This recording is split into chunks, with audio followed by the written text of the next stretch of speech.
who's the best cornerback on this team. This is a good football player, Simmons, number 6.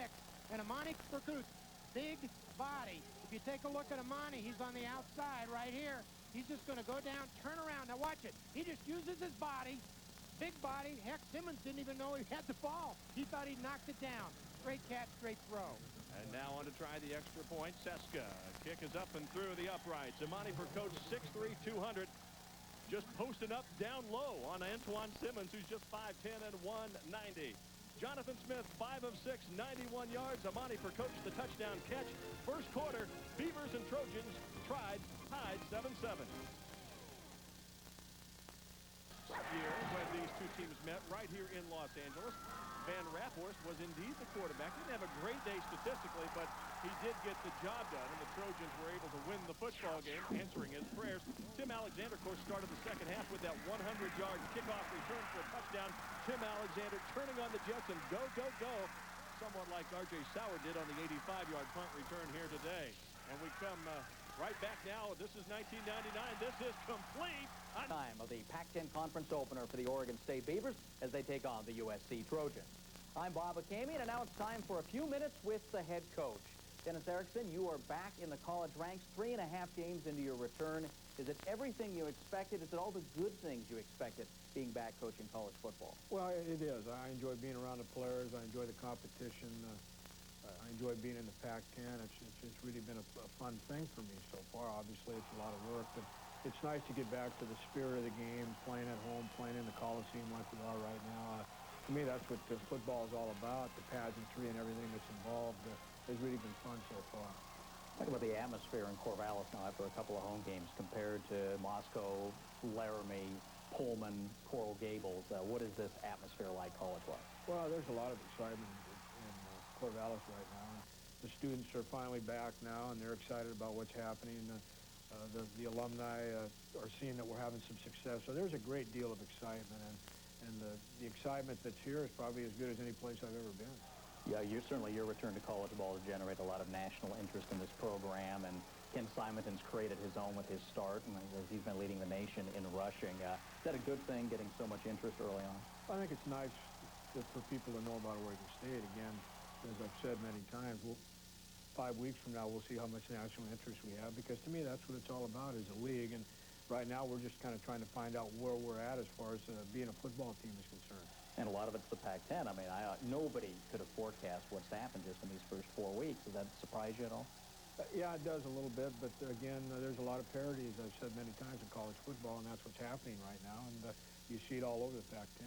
And does this really go back to the scholarship numbers now? If you can't have too many guys, you got the 85 scholarships. Is that now really settling in nationwide? I think that the scholarship limitations to 85 is starting to settle in, and it's taken some time because all of a sudden there's 50 extra players out there that you might not have an opportunity to recruit, say in Oregon State or someplace like that. And now you're getting those players who are probably as good as the other ones that are being recruited by an SC or by UCLA, and so it's developing a lot of parity, and that's what's happening. So in your position here, it's good for Oregon State. Oh, it's great. 85 scholarships great for Oregon State because, like I said, a lot of parity out there, a lot of good football players that want to come to Oregon State that can compete against anybody in the country.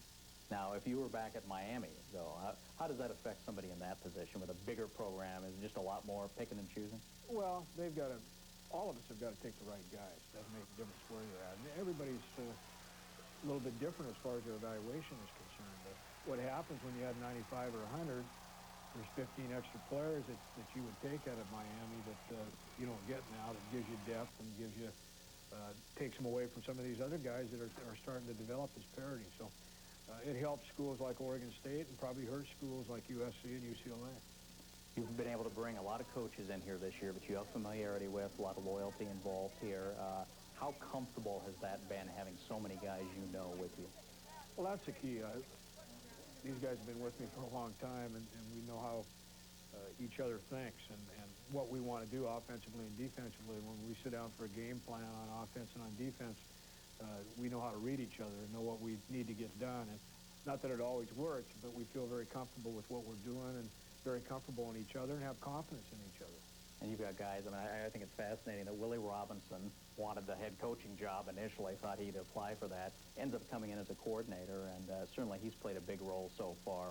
You ever think of those things, or is that just coaching, that there's always circumstances like that? Well, that's coaching, but Willie's done a tremendous job defensively, and will be a head coach someday, as will Tim Lopano, the offensive coordinator. And those guys have been around me a long time. I recruited Willie Robinson back in the 70s at Fresno State. Tim Lopano I recruited in the 70s at Idaho.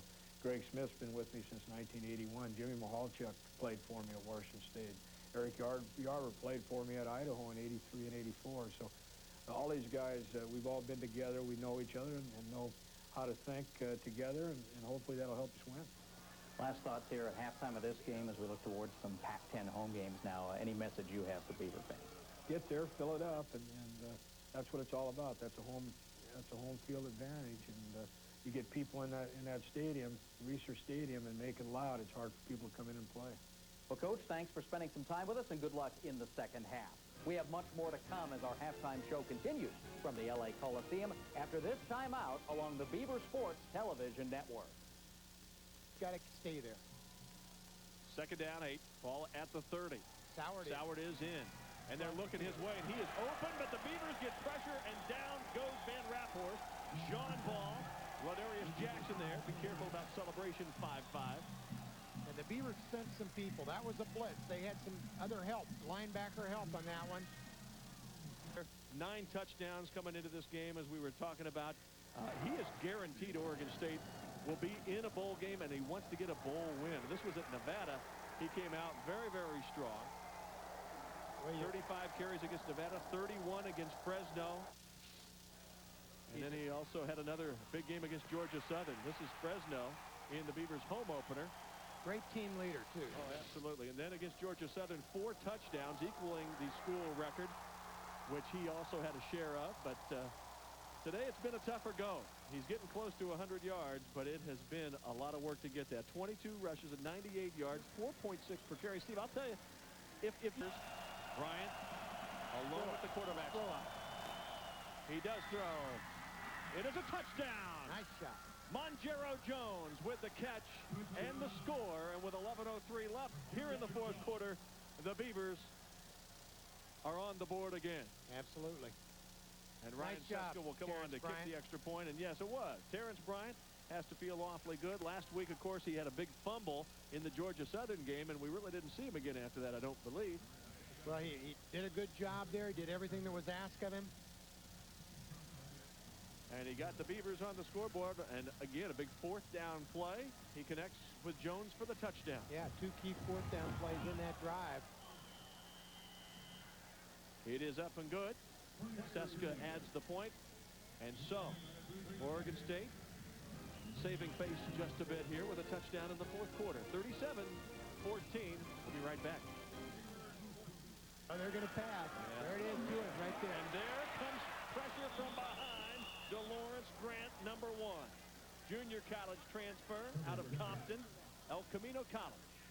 He gets in the backfield big time. He had 14 sacks, 10 tackles for loss. He actually has had 11 blocks in his 2 years of junior college football. Well, he just comes clear around the horn on Matt Welch. Welch ran off the field, I think, with a hurt ankle, but DeLawrence goes completely around from his left defensive end position, runs. Has the 100 yards and maybe more. Great job. He's over 100 yards for the 5th consecutive game. That's a new Oregon State University record. And he deserves it, folks. I tell you, this is a heck of a defensive line.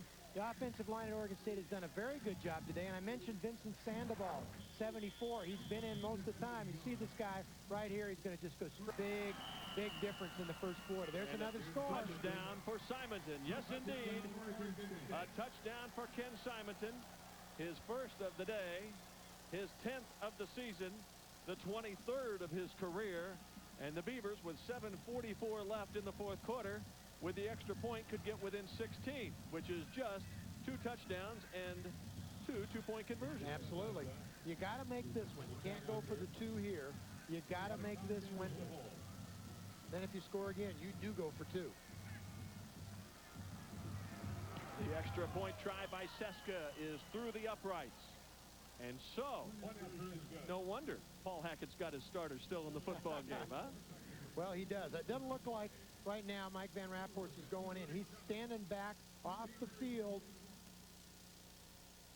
And you look at this, the Beavers with a 14-0 advantage here in this fourth quarter. Now on the year have outscored their opponents 56-16 in the fourth quarter. But here is your game. Probably the best line that the Beavers will see all season. See Ken Simonton? He's still in it. He's you know saying, what he's saying? On. Pride. He's saying pride. Absolutely. I think if I'm reading lips correctly, he's saying pride. Absolutely. And they are showing some pride here in the fourth quarter, quite honestly. You know, the last time, and again now, we see SC's deep guys coming up around the 15. They're expecting onside kick. Well, you know, here's where you kick it deep, only you don't kick it to R.J. Sauer. You kick it over, well, Morton's back there. I don't know who you kick it to. Kick it up here to us. They are on a hands team, and I still don't think Oregon State will kick it hands. The deal here is kick it. Bryant throws. Prescott wide open in the middle. It's a foot race. Prescott cuts back. He may score. Robert Prescott end zone touchdown. And now the Beavers will go for two, and if they get it, they will definitely try the onside kick with a chance to come back. How would this be, Scott? I'll tell you, you get 2 points here. That's pretty scary. You recover that. Wow. Woo. Need the 2-point conversion. Absolutely. Robert Prescott trying to make amends for 3 drops in the first half. Gets Terrence Bryant.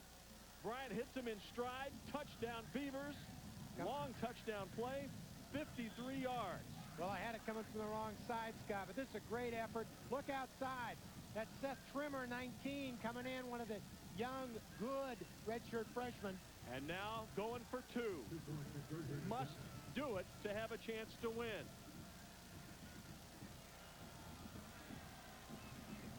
Bushmanzada in motion. Bryant looking. Throws. It is good! The Beavers are within 8. One-possession football game. It is a 2-point conversion, and Paul Hackett has a little bit of apprehension right now, don't you think? Oh, baby, I guess I thought that ball was knocked down, and TJ just stuck his hands up and caught it. I want to see this. It looked like he wasn't the intended receiver. What a job by that guy, Terrence Bryant, who was suspended for the first 2 games this year, NCAA violation. Prescott now 7 catches, 100 yards on the TD catch. Here's the big play right here. Now watch this move he makes at the end. He gets over the top. That was Monjero Jones downfield blocking, and there's Seth Trimmer downfield blocking. Great job. Now, this is interesting. 1:33. This is huge. If the Beavers could somehow get a hold of this football. Or Oregon State will likely get the football back. Morton stacked up in the line of scrimmage. Oh, my God. It is a fumble. Beavers have the football and a chance to come downfield and tie it. Are you kidding me? Wow. First turnover of the day. Paul Hackett cannot believe it. This is unbelievable. Who stripped it? You see it? Wow, that's incredible. Weatherby was involved there. Here's the guy. Recovered. Jonathan, there's the, oh, big, great penetration, but Sean Ball. Sean Ball. 55, punched it out. Wow, that was great. And right there, Weathersby with the recovery. And the Beavers have it at the 41 of Oregon State. There's a Beaver believer with 1:18 to play. Bryant. Bringing the safeties up into the picture now and then, especially against the option of Washington. And Washington has that big offensive line that has been so successful the last 2 weeks. They bring the fullback Conniff all the way to the near side, and the pass is intercepted. Picked off by Hayward Johnson, Keith Hayward Johnson, on the interception off the hands of the intended receiver, Harris. And I have to say, David, I'm not sure that ball was intended for Harris. I think it might have been intended for Conniff. Well, Conniff tried to break up the deflection at the end of the play, but Oregon State, a nice job, aggressive play on the outside. Jackson coming on the linebacker blitz, and I think that was a slant to Harris. 47 Conniff for the Huskies trying to break it up, but just a nice individual effort there by Hayward Johnson. And the kind of play the Beavers needed defensively to get them back on track. First half. All season long, though, this has been the guy who has carried the load on the ground for the Beavers. And Jim Watson caught up with him. You're going to be the man. You're going to carry this offense. You feel some pressure? You're only a sophomore. Yes and no. I mean, it's kind of the pressure you put on yourself before everybody expects it.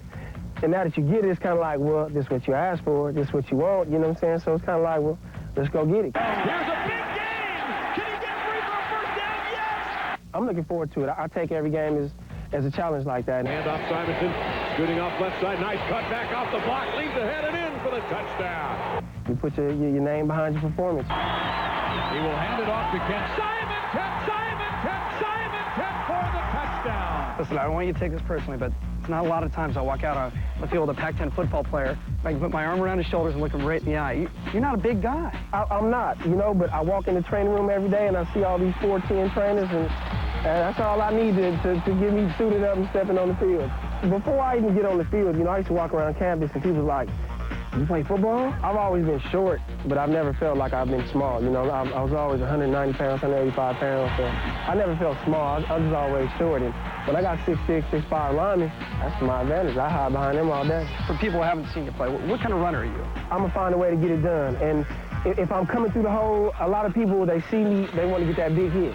Oh, this guy lit, I'm going to smack him. So I kind of just use people's momentum against them. You know what I'm saying? They want to cut across hard, I cut back under you hard. So, and once in a while, I'll try to get big with them and, you know, sneak something in their chest. But, you know, it ain't always effective, but I just kind of got to get it done and use angles for the most part. I'm sure there's a lot of people that are surprised that you're playing on Saturdays, playing in the Pac-10 conference, one of the premier conferences in the country. Deep down, do you think you got a chance to play on Sundays someday? Is that a possibility? Oh, yeah. If I stay healthy and just do the things I need to do, no doubt. No doubt. But you know there's going to be people who say it's not possible. He's too little. Oh, yeah. He can't do it. You could talk to most of the Pac-10 coaches and they didn't think this would be possible. But, hey, you know, it happens that way. You just got to believe in it. You can't let nobody tell you what you can do. You know what I'm saying? I never have and I never will. But I know it's that possibility for me, so I'm just kind of trying to just focus other things, stay humble, stay healthy, and let everything just fall into place. Ken Simonton now in what today, but I was not unbiased on this particular day. 36-point underdog. The Oregon State Beavers, the block punt, the 21-20 win, and that was the only year I got to start at quarterback at UCLA Barry, and that game really had a lot to do in propelling us to the Rose Bowl. Jonathan Smith, the quarterback. Simonton, the setback. Straight back Smith. Throwing deep, got a man, caught by Tompkins, shakes the tackle, he's at the 20, he's at the 10, and finally ridden out of bounds at the 8-yard line. Renard Edwards ran it out, saved a touchdown. First catch of the game for Roddy Tompkins amongst the career leaders.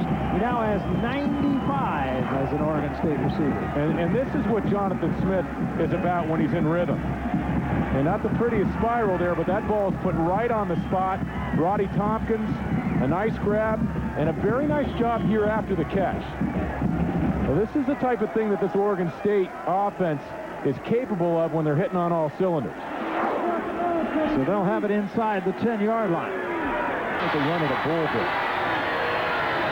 Been a long time for the Beavers. Simonton gets it into the end zone for an Oregon State touchdown. And that gives the good folks here in Corvallis at least a little something to cheer about. Yeah, this Beaver team, I mean, they're going to have to play down on the farm next week against the Stanford team that's undefeated.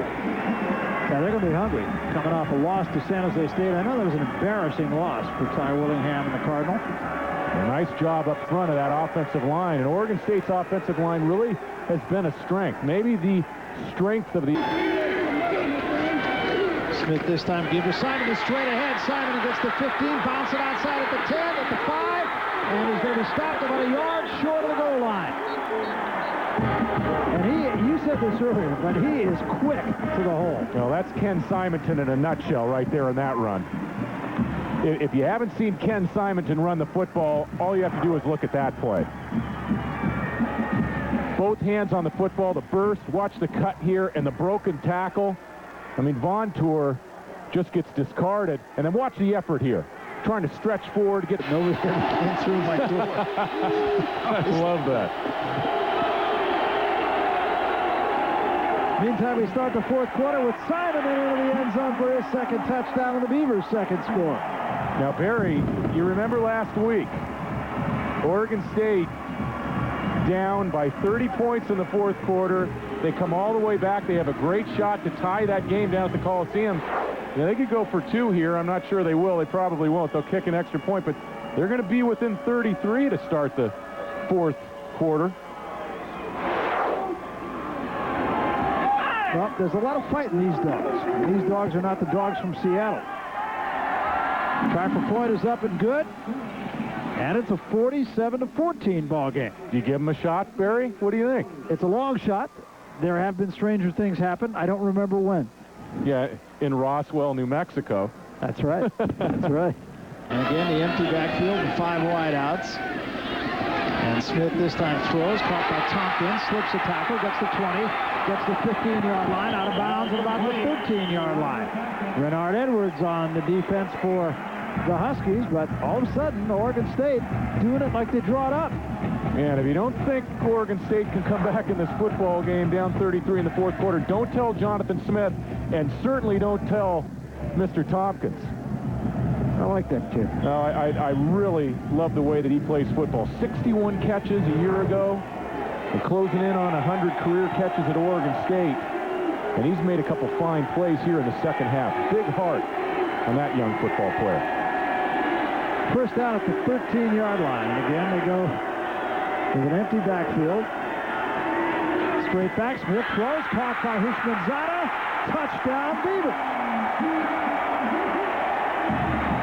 That's a great job by Jonathan Smith.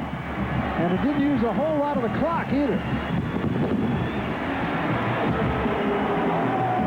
And Hushmanzada making amends here in the fourth quarter. A couple nice plays on that drive, and he took a big shot from Anthony Von Tour at the goal line. And he kept a hold of the football, stretched it over the goal line.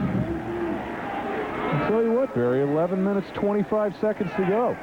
Plenty of time. Try for point is up and good. 47-21. So the Beavers, if they're going to go down, they're going to go down kicking and screaming.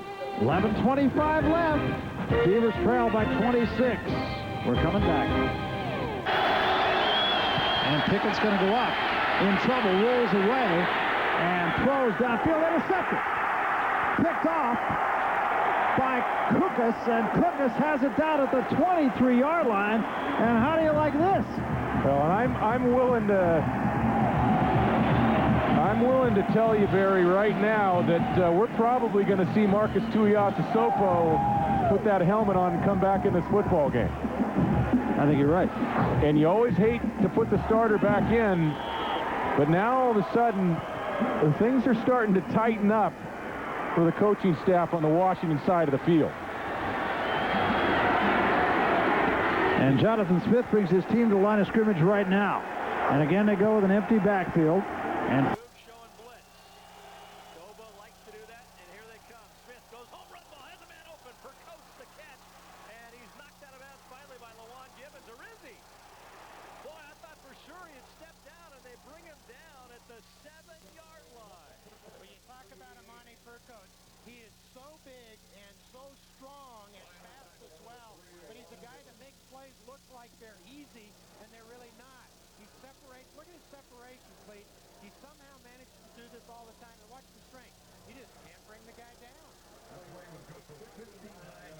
Tight throw down the sideline, but, you know, you can give Percotes all the credit in the world. His part was easy. Jonathan Smith just got blasted right in the face mask by Steve Gleason and had about 1.5 counts to get rid of that ball and did. Great play by Smith. And threw it into the wind. Battle up the middle, down to about the 2-yard line. This is where the Beavers have had trouble. Against Stanford, they were 5 times inside the 20-yard line, got only 7 points in the first half.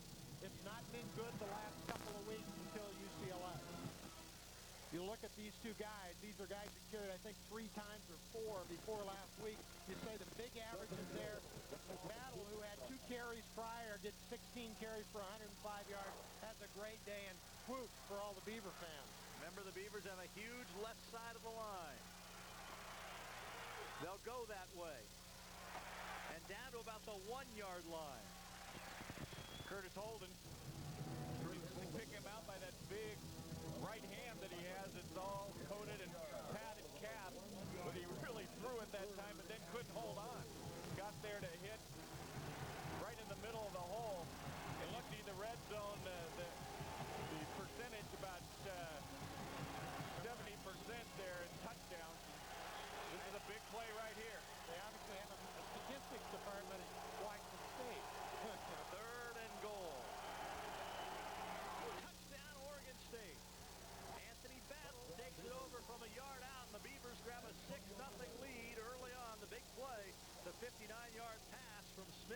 Coates.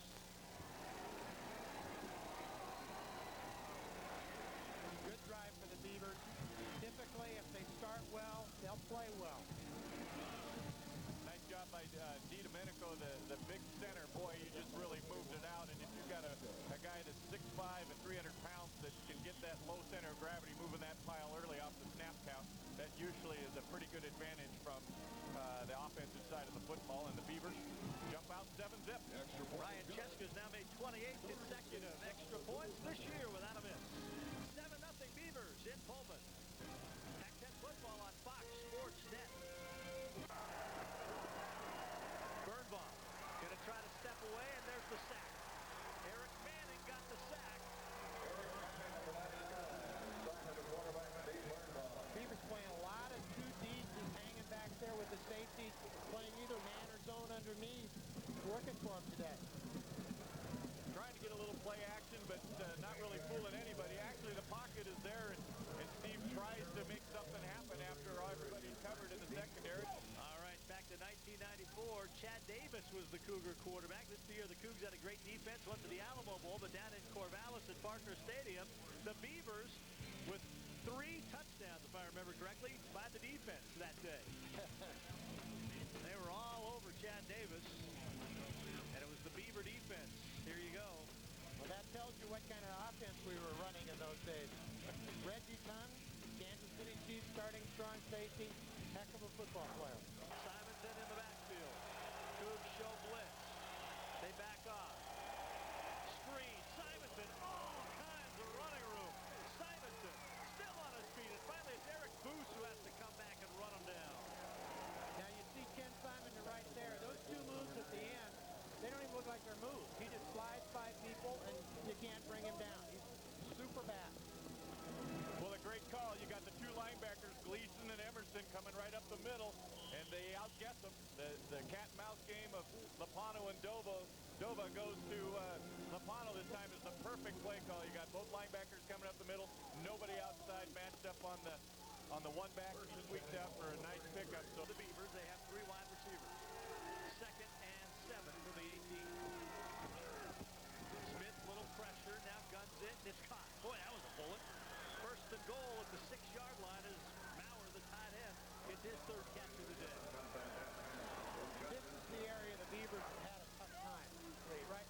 It's not so much mid 10-yard line to 20-yard line. It's when you get down there at 6, when you got a chance for 3 pops into the end zone. They've been more successful not running the football, but instead play pass early down. That's always been the criticism of a one-back offense, though. Inside the 10. Simonson, left side. Down to about the 2-yard line.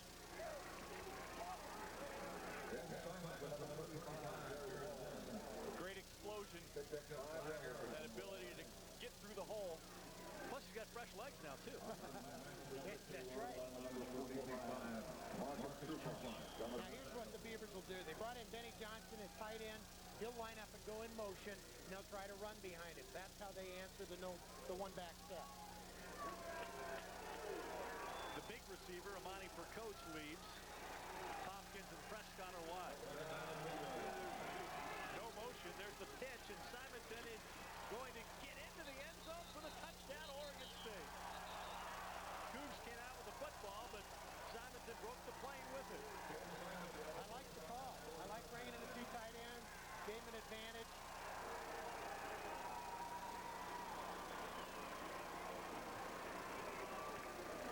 Beavers might go for 2 here.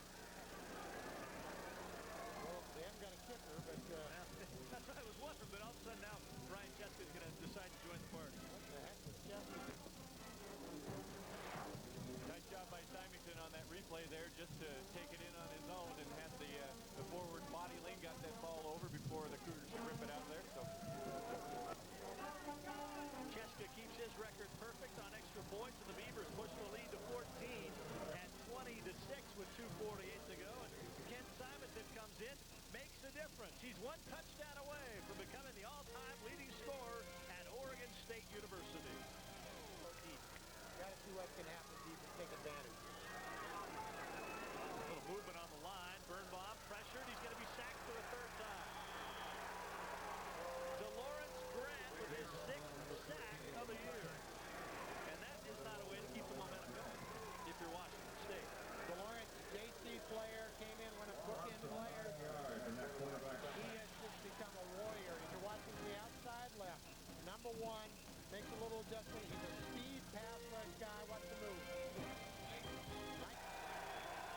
so far, it has not gone well on this possession.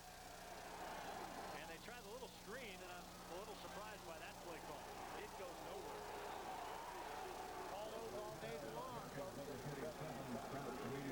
Well, the Beavers do a nice job when first down to get the sack, and it really put the pressure on the Cougars to send it down the football field and hoping to catch them in a blitz, much like Oregon State caught the Cougars in a blitz. This one is just straight ahead, 5 under, 2 deep, and that won't go too far against that defense. Curtis hold them with the stick that time and see if they try and cross it up. Same thing With blitz is what that would indicate unless they fall out of it. Smith going deep for Coates.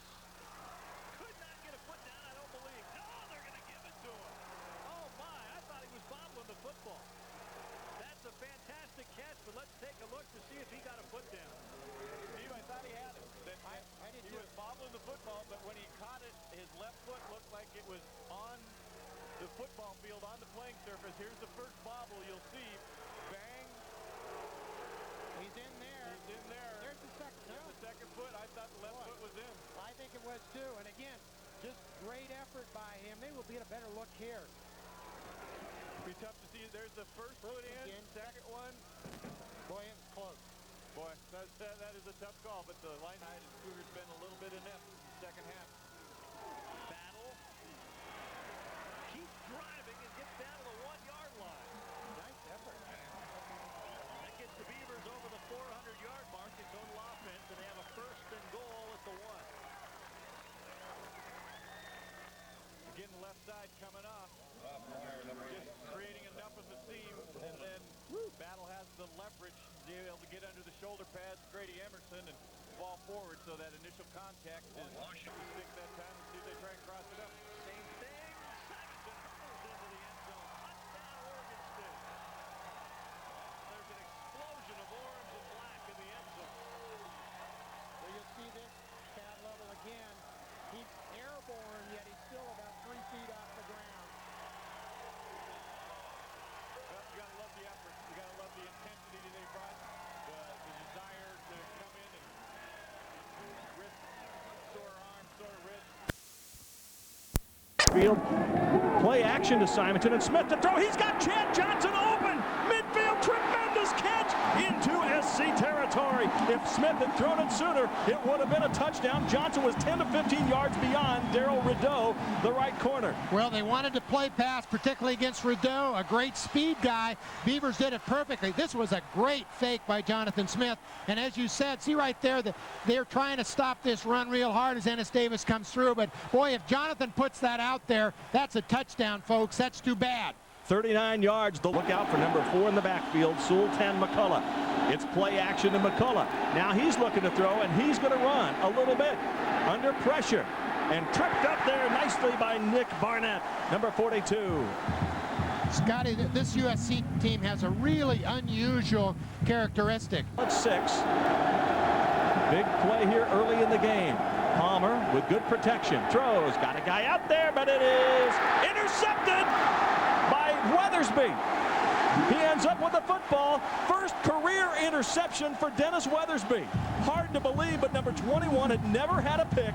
All he was a freshman All-American. Now he's a guy who makes a big play early in the SC game. Well, he had 17 breakups last year, led the conference. He's a phenomenal man-on-man guy. He's on the left side of the screen, gets a little out against him. Palmer sets up.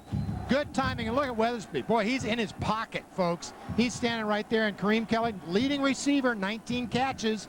He gets it stripped. Oh, boy, that... Well, that would have been heartbreak for the Beavers, but Weathersby had the presence in mind not was going to go to USC, but then Mike Riley, the assistant there, came to Oregon State as the head coach, and now Simonton says, I just as soon play against him as be one of them. And he says, I hate all those other teams now.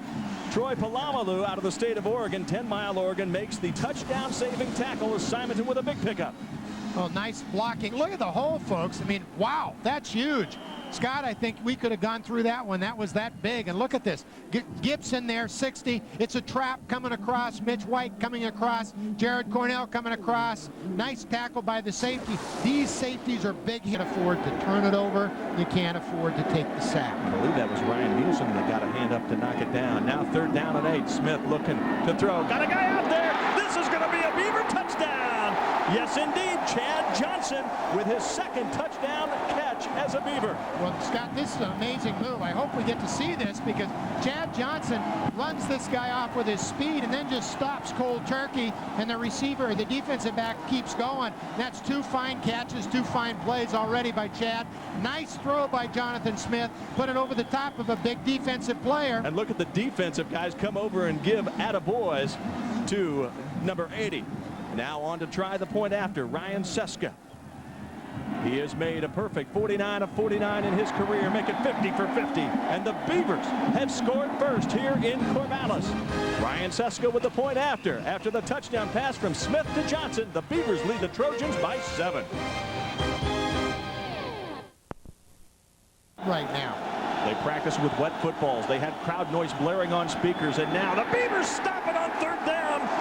SC's going to have to punt as Nick Barnett makes the stop. You're absolutely right. They were worried. This is the only time they play on artificial turf all season, and they were worried about that. They came in and went through a long walkthrough Friday during practice. Well, it's a different speed on this. It's a different timing on this. Now here, SC's just saying, we're USC, we're going to run through this. And you watch the great play there by Barnett. I think it was Atkinson inside with the soup. Yeah. 1st and 10 at the 19, or 1st and 15 at the 19, I should say. Play action and looking long. Once again, this is Hushmanzada who is out there. Oh, what a tremendous catch! Oh, my goodness, Chris Richard was defending, but TJ Hushmanzada made a tremendous catch. This is a great catch, and he does a wonderful job right here of not putting his hands up. What a defensive back does in this situation, as you see Jonathan, watch the little fake right there. Nice job. The defensive back runs along, and he's waiting for TJ to put his hands up. TJ doesn't put his hands up. Just a great job of playing receiver. Look at ball. The hands don't go up for the ball, so Richard doesn't know when to go after it. 36-yard pickup, second longest. It's over. You can't do anything when he gets to the inside. Simonton with a big hole, tried to spin free and does. He's going to get the end zone. Nobody gets there better than 35. The nation's leader in scoring does it again. Ken Simonton, touchdown, Beavers.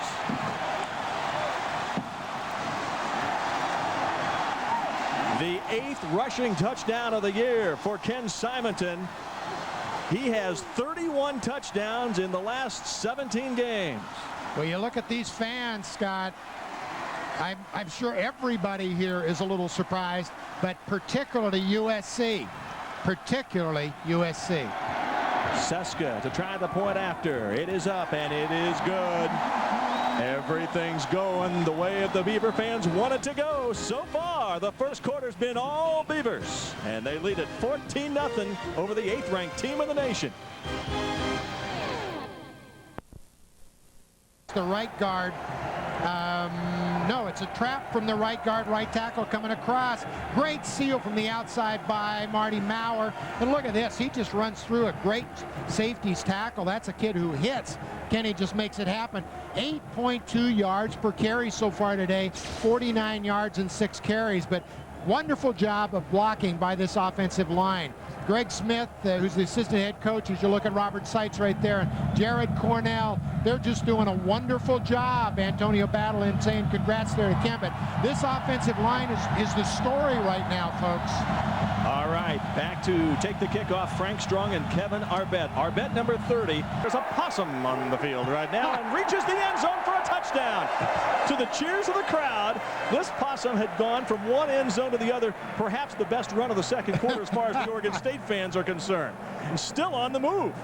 Well, I hope this guy gets off the field. He looks like a mouse on a computer screen running around there from up here. That is pretty funny. We, you know things aren't going your way. Oh, now be nice. Be nice. Be nice. They're just trying to guide it off the field here. Well, that's a little baby. Yeah, it looks like a little baby. Now, I believe, folks, that is how you handle those properly. I don't think that's hurting the animal, so I think that's the right thing. Please don't write to Steve Priest, care of Fox Sports Net, okay? All right, but Steve, things have not gone Oregon State's way in a while here in the second quarter. Well, without a doubt, the Beavers right there got a penalty on their punt. Inbounds, pushed out of bounds by Afonio Halete. Got to be over 100 yards, Scott. That'll put Ken Simonton over 100 for the day, I would imagine. 127 last year against USC. What a big day against a defensive team like this. Yeah, 113 yards today for Ken Simonton. Boy, you just watch this offensive line, and with the exception of, I believe, one play, that fumble that cost a touchdown, this offensive line has been wonderful. Look at the blocks there. That's a trap, folks. Jared Cornell and Mitch White coming across from the right guard and right tackle position. McCulloch's running game. It is play action to McCulloch. Look out here. Palmer's dangerous. Oh, Beavers had a shot at him. They bring him down. Darnell Robinson finished him off, but that was great pursuit all up and down the line. Watch out for the taunting here. No celebrating. You do not need a flag right now. Timeout is going to be called, I'm sure, by USC. Yes, indeed. Timeout as we take another look. Nice play there by Kyle Rossell, just getting there, keeping it going. Atkinson as well. And Darnell Robinson, Oregon State's leading tackler, one of the captains on this team. He came into this game with a team high. Oh! Under pressure. Palmer, this is intercepted. Terrence Carroll. He returns one. This could be a touchdown. Palmer, the only guy with a chance to catch him. He has the angle. What an athlete. Carson Palmer saves a touchdown. But Terrence Carroll, with his third pick in 2 weeks, maybe has sealed the deal on USC. Now there's a celebration foul on the Beavers. It's going to cost them 15 yards. They got to be smarter than that, but wow, huge play right there. And how about Carson Palmer's athleticism? This is a 6'6", 220-pound quarterback catching a pretty fast defensive back. Wow. Let's listen to the official. After the play, dead ball, unsportsmanlike. In the offense, 15-yard penalty. Chuck McFerrin with the call. Probably the right call. Now that was a play that Scotty was made. We didn't see who the defensive lineman was. It was DeLawrence or else Manning on that side, I believe. But that was a play caused by a great pass rush. I hope we get another chance to see, because Carson Palmer threw that ball because somebody was in his face so quickly. Now, no, it was Manning. It was Manning, 99. What a play. And look how far Carson Palmer comes. He chases down Terrence Carroll, and that is an athlete, no doubt. Huge. But for Terrence Carroll, that is his third interception in 2. Marcus Steele, but obviously the defensive front has done a nice job. And here you see Ken Simonton from the first half when he got the big touchdown, and then of course Simonton, who's had a marvelous day, going over 3,000 yards for his career, 2 more touchdowns. The record book just completely being rewritten by number 35. Well, you look at this now. I'll tell you. Trojan 20-yard line. The Beavers having to punt the football away, and SC with it. Carson Palmer has the use of 2 of his timeouts as well. He's looking deep. He's going for Kelly. Ricky Walker's out there, and Walker with the interception. Ricky Walker.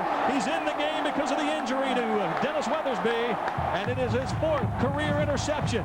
If there is one downside for Carson Palmer, it is interceptions. That's the 14th of his career to go with 14 touchdown passes. Well, you got to hand it to Ricky Walker. He a couple of times this season has had something go wrong. Once on a punt situation, and then just before this with a long pass on the first play last series.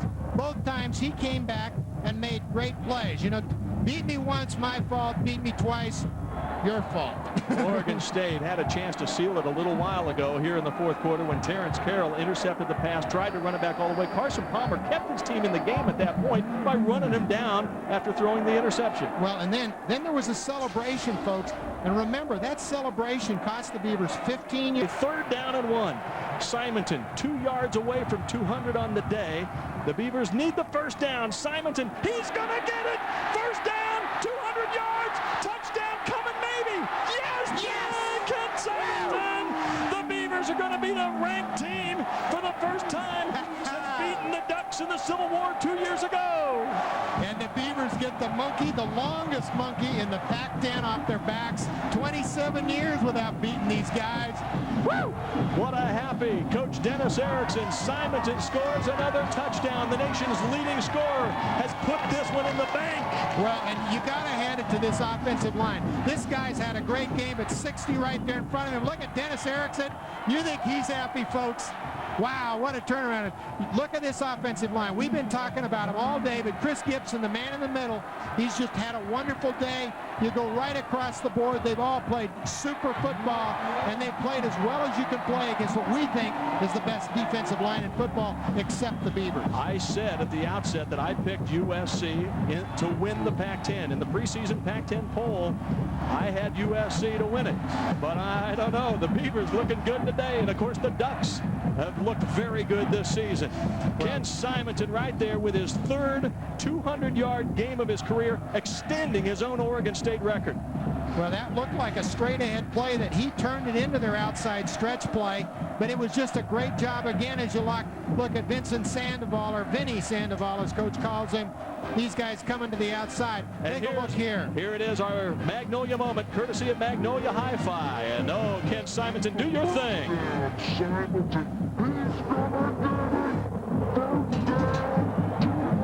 There goes Ken Simonton on a 3rd and 1. He takes it to the house, and the Beavers are up by 10. Scott, I don't know whether you noticed as you watch this finish with the big hugs, but the key block right there, Tyler McLaury, number 69, sealed off Nielsen in the middle. Unbelievable block for a kid who just hasn't played much, and talk about stepping up when you have to.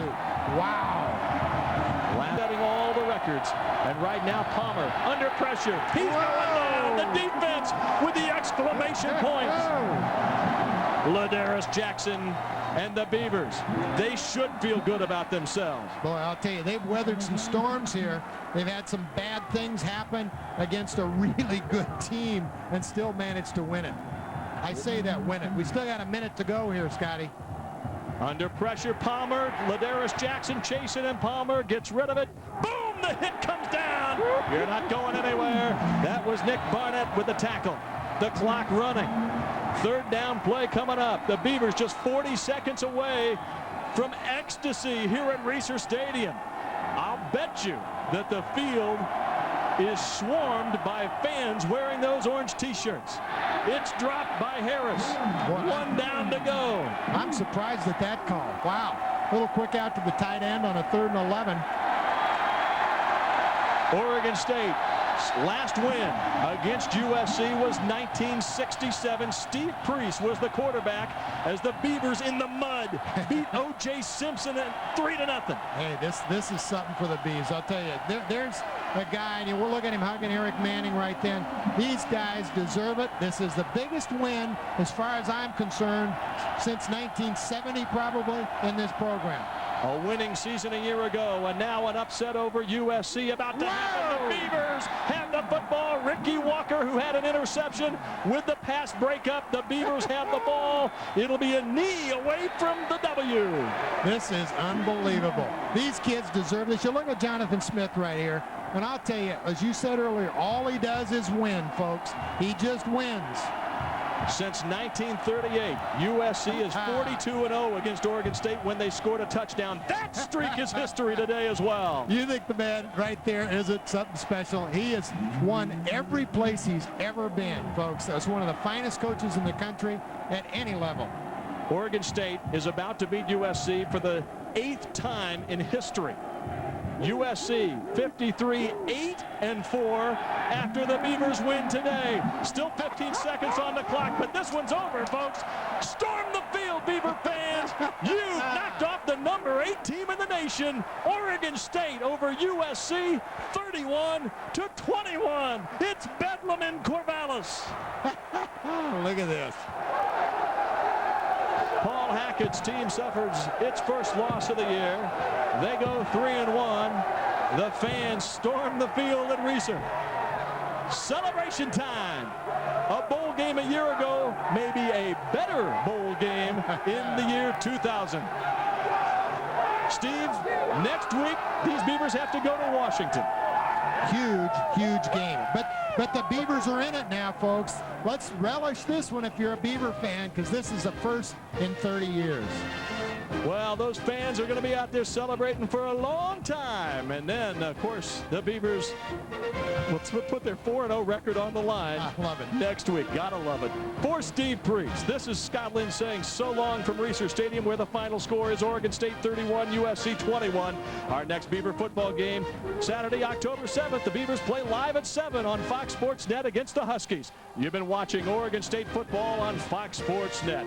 Stay tuned. Coming up next, more college football. Oregon hosting Washington. Later at 11, it's your regional sports report. For Steve, this is Scott. Hope you enjoyed the game. So long, everybody.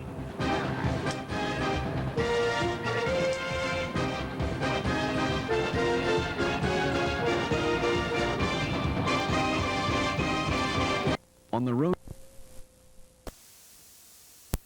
This morning, this place is going to be a zoo. Jonathan Smith better be careful here. You don't want to turn the ball over. You're only down 10. Be safe with the football. Smith to the sidelines. Caught! A tumbling catch by Sean Kittner. 37 yards. And of all the guys in this Oregon State receiving corps, Sean Kittner, the least likely to beat you up the field.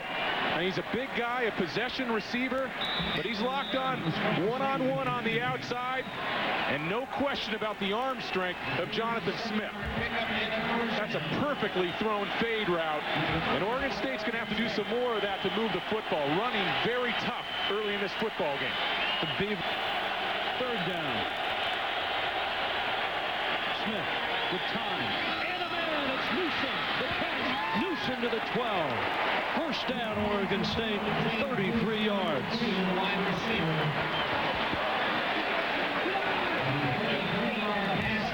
Jonathan Smith got some time here, and he sits in nicely in the pocket, out of the shotgun. And that's a pretty nice throw right there. Putting a little air under the ball, dropping it over these underneath defenders for Fresno State. And he can do some things with the football. And James Newsom showing a lot of toughness after the catch downfield. Football team, it is flat out loud in here. Simonton. He's 5. He's touchdown, Oregon State. 12 yards on the carry. And the Beavers are in the end zone for the first time tonight. Well, there's going to be a little window dressing extra penalty here on Fresno State. Grabbing Simonton in the end zone, and touchdown's going to stand Ken Simonton. The touchdown is good. There's no foul on the play. Well, they're going to go ahead and pick up that flag, and Erickson wanted that extra 15 yards. Ken Simonton. That was a running play, Rich. It was designed to go inside. Off tackle. And Simonton, with his vision and his recognition, bounced that run to the outside early and created the 6 points for the Beavers. Ryan Seska adds the point. Oregon State's offense finally in gear, and Ken Simonton finds the end zone for the first time in 2001.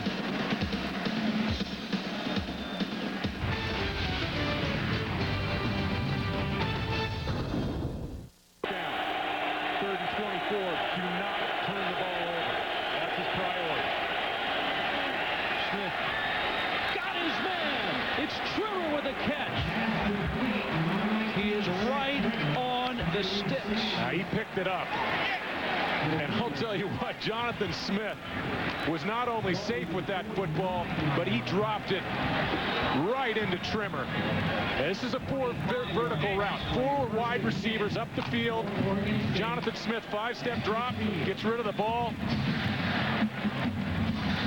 Look at the 3 receivers, all going vertical, putting a bind on those 2 safeties. And Trimmer, a nice job of securing the catch just beyond the chain. Steps they're having against the run. 3rd and goal. Smith. Caught. Touchdown. George Gillette.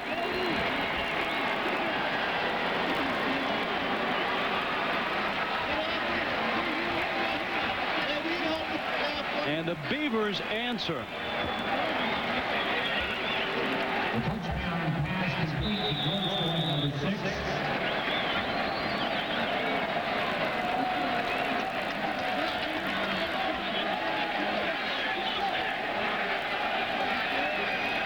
Drive.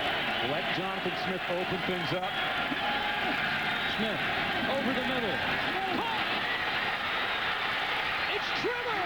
He'll score! Touchdown Beavers! 65 yards!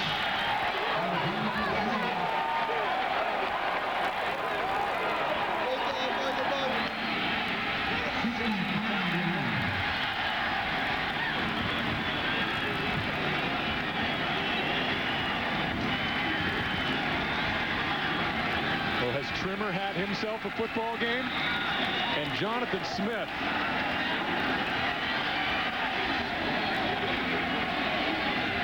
That was a beautiful throw.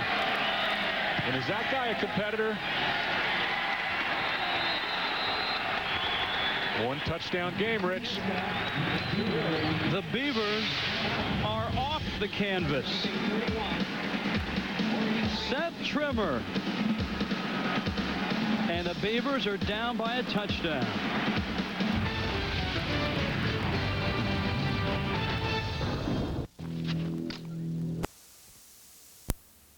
Last week and wound up with 158. Now Johnson to the air. All kinds of time. Going deep, well covered, and an interception. Mitch Musin. Arizona, one mistake after another, and they are hurt in the first half once again. Steve, when you struggle on offense at any level, what you tend to do is press. And right here, Jason Johnson, he's made good decisions throughout the season. He's run into some problems right here. This is just forcing the football in a place you do not want to throw. Down the middle, crowded area. The ball gets picked off. Mitch Musin coming up with another big play. Recovered a fumble earlier right there, coming up with a big interception. In his first 3 games, Jason, they lost 3 really good offensive linemen, 2 tight ends, and 3 playmakers at wide receivers. Here goes Simonton, off to the races, to the 10, to the 5, and out of bounds near the 2.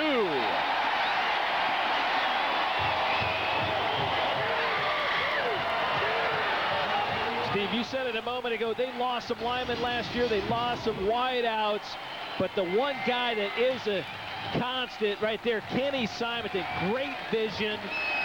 He's able that time to be patient leading up to the hole, and what they say, that's a zone play. Be patient as you run towards the hole, accelerate when you hit the hole, and right there, Kenny Simonton putting on the Jets. Could have been, no telling what he could have been doing. Johnson in shotgun, 2nd and 10. Wildcats need something positive to get their confidence up. They'll run. They go backwards. Tremaine Cox, the freshman.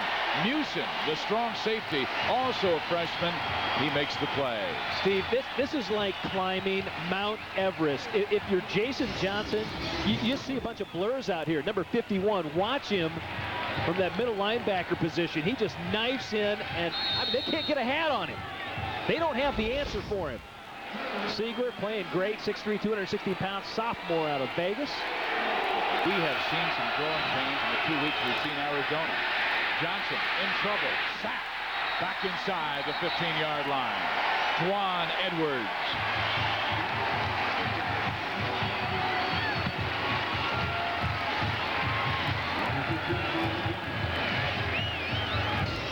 This drive, it is 2nd down and 12. Anderson shotgun, 3 wide left, 2 to the right. Anderson's going with the fade. There's Klassen and the touchdown! Freshman to freshman.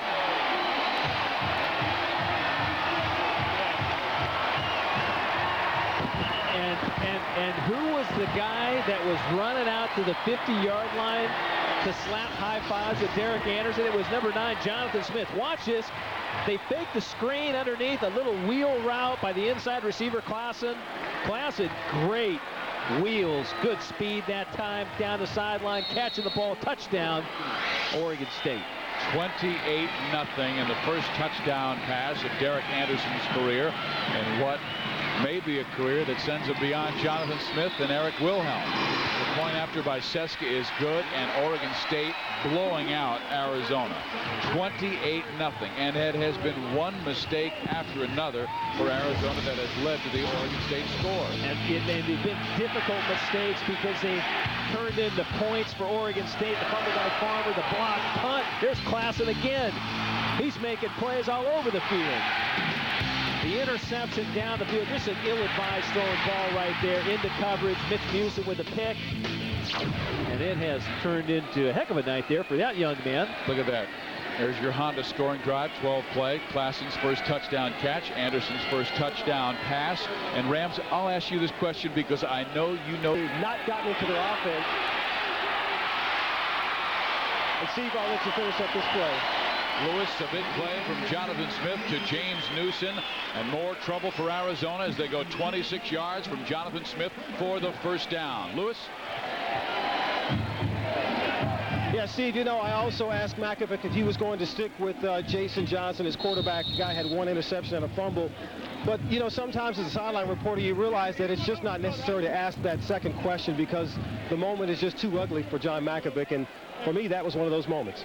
Well, Lewis, Coach Makovic said earlier this week, we're focusing on getting Jason to play better this week. We need to get him back to playing the way he did in the first half of the season. Here goes Ken Simonton for another first down inside the 40-yard line. 14 yards on the run by Ken Simonton, and he now has over 80 yards rushing. Here's the blitz is on. Smith drops it off. Simonton with a little room, and here goes Kenny to the races. First down to the 48-yard line. Wooster on the tackle. That's good football right there. Second down, long. Their expected drop back pass. All of a sudden you see the lineman set. They get out in front. They get some nice blocks. Then Kenny Simonton in space. Boy, is he good. He makes people miss. Gets up the field for a first down. Nice blocker as well. 33 catches, 12-yard average, a touchdown for the Beavers last year. Simonton picked up the blitz. Here's Jonathan Smith to Klassen again. How about this walk-on from Lake Oswego?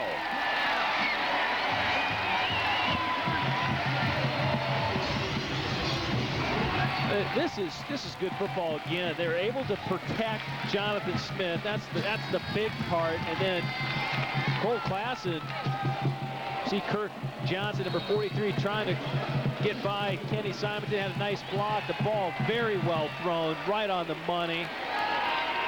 At the 5-yard line as the Beavers line up for another push into the end zone. And they're going to go to 35, Simonton. Here he runs left. Kenny to the 2. Tackled by middle linebacker Lance Briggs. You know, we're talking about all of Simonton's rushing exploits. He has scored a lot, too. He's put up a bunch of points in his career. And he's got over 100 yards tonight, 103 rushing. 330 points in his career. They'll give it to Kenny. He leaps for the touchdown. And Simonton, touchdown, Beavers!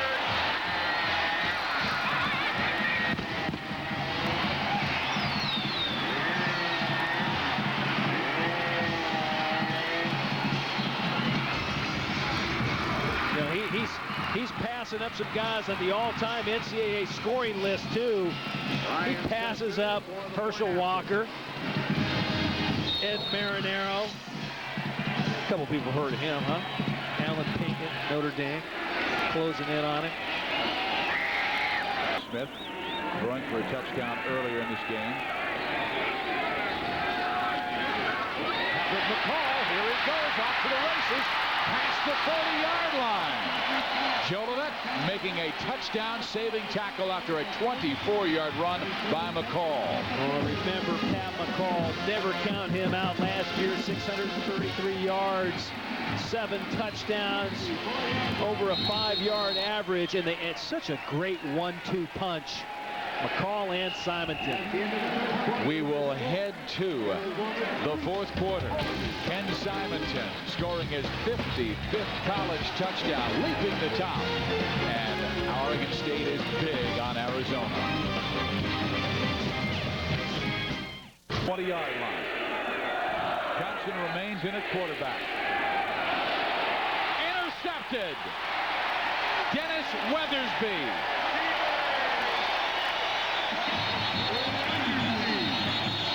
Flag down.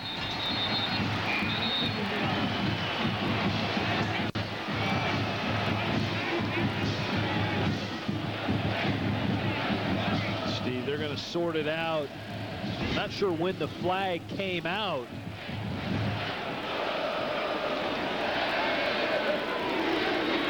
It may change who has possession as Oregon State's defense is coming back on the field.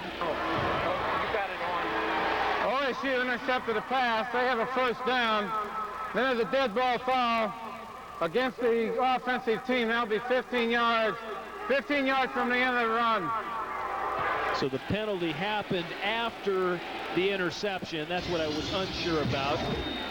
See if we can pick up the penalty. Johnson again trying to make something happen. Dennis Weathersby, great hands along the sideline, able to bring down that ball. Cutting in front of Melosi Leonard. Oh, I don't know. Boy, he had one toe along that sideline. Third line. Jonathan Smith back to throw it. Goes to the deep sidelines, and he's got a man open. It is James Newsom. And Newsom, who's having a breakout season for the sophomore, takes it down to the Trojan 38-yard line, first down. Oregon State offense, you see the holds, the red spots there. Those are the returning starters on offense. The others are gone, and they're really hurt in the offensive front, but particularly at wide receivers. I mean, they lost Bushman Zada and Chad Johnson. Harder in the offseason, but he doesn't have the surrounding cast. Smith to throw, gets it away. Intercept. No, it's caught. Caught by James Newsom. Trojan turned his back just as the ball settled into his arms. Chris Richard looked like he had a chance for the interception, and he couldn't quite reach it. And Newsom, who is having a good season, makes the catch. Well, he got away with a push at the end of this, but watch him. He's been on a tear. 16 receptions in the last 2 games. Here he cuts to the outside, and watch the push right here on Richard, and then goes up and makes the catch. Nicely done. Boy, I tell you what, he had 8 catches against Cal, 8 catches against Arizona State. Oregon State, they like him. He had a good fourth quarter against UCLA up in Corvallis. He's got some quickness, and he bounces outside, and here he goes. Brought down, last man, Antoine Simmons. The only man between him and Hallelujah Land, and Simmons made the tackle. Boy, he is just excited. He is excited. Here's your key right here, because this guy's going to get over it and block, and then you're going to have him come out and take the corner. Here comes your lead blocker. Get him over there. Now watch, cut to the outside. He gets the cutoff on the corner, breaks 2 tackles, and then turns it loose. Ken Simonton is one of those guys that just keeps coming after you. Or Jackson, rather, keeps coming after you. Smith rolls, throws to the end. Plays when you make your cut. Back to the Palmer, and a big loss back inside the 25-yard line. Back at about the 22. Bill Swancutt made that play. John Saunders has some news for us from New York. Changing his play at the line of scrimmage. He's going to give the ball to Steven Jackson, running out of the end zone. Jackson breaking tackles. He's got a first down. He's across the 20-yard line, and this kid's going to be a great player. Is he ever? 2 carries, 32 yards in the first half. They go right back to him, backed up against the goal line in this, and he gets outside and then delivers some power at the end. 33 at the bottom of your screen. Turn him loose. Get him to the corner. First, you didn't know if he was going to make the corner, but then he gets speed, gets a pretty good block on. Watch how he finishes this play off. First of all, he's got great speed, good move. Now watch this. Boom. And just running over people. Terrific. Yeah, he belted Chris Cash pretty good. Steve Jackson remains the single back. Clausen is over here with Newsom. They give it to Jackson, bounces outside. First and goal, Oregon State. The ball at the Southern California 6-yard line. Polamalu saved the touchdown. Hello, stardom. Steven Jackson has just reached the limelight. He just looks spectacular. He's got confidence now. He had success. Now watch, you get pulling guards, you run the trap, he reads it and sees, hey, wait a minute, there's nothing there. So he cuts it out on his own, makes that decision, then cuts back against the pursuit and makes the big gain down to the 6. Great read, went where the hole was supposed to be. It was closed, so he cut outside.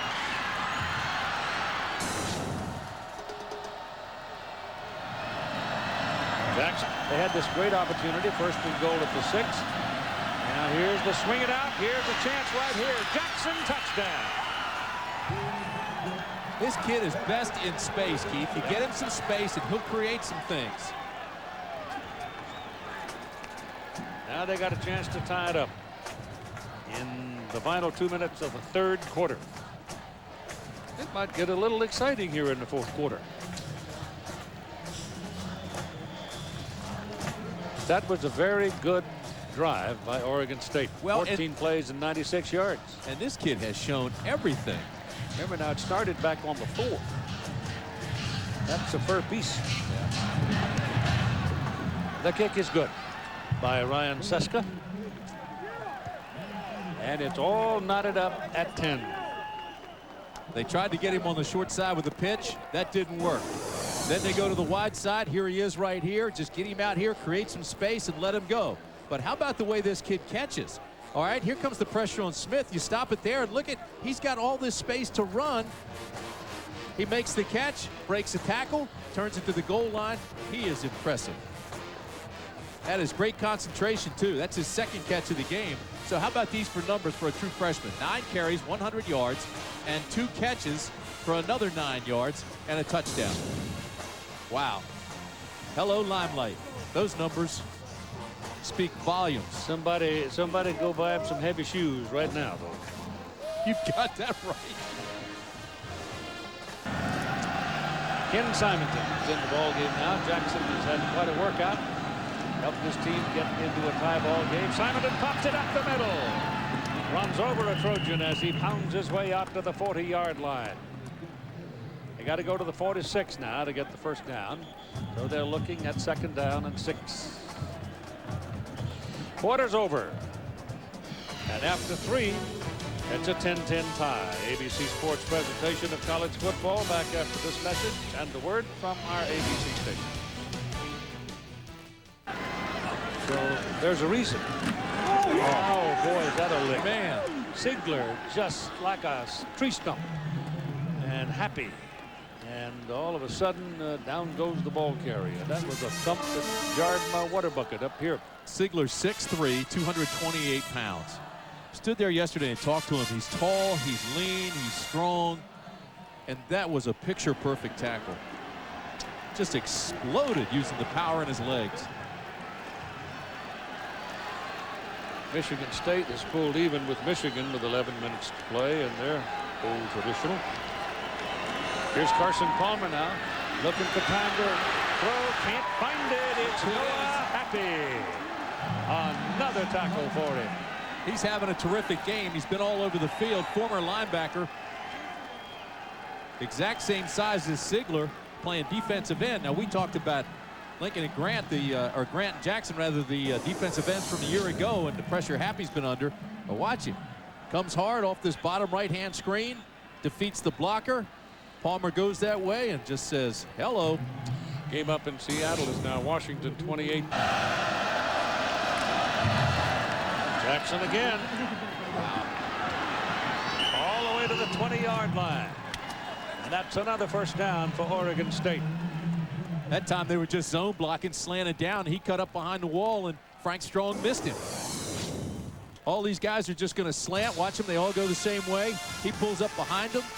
and cuts back. Now watch now. Stop it right there. Look, here's number 1 in the mix. He's got a good shot at him, but watch, he'll fly right by him. Boom, there goes number 1 with an arm tackle, and one arm is not going to bring down Jackson this afternoon. Jackson know how to win, how to close. Carson Palmer under pressure. Down he goes. Beavers got to him, and it's Alvin Steen, the man who got there first and forced him to pull the ball down. Alvin Steen, a junior out of Inglewood, California, and that's right down there by the airport. He never got blocked. He came off the corner, and they just let him in.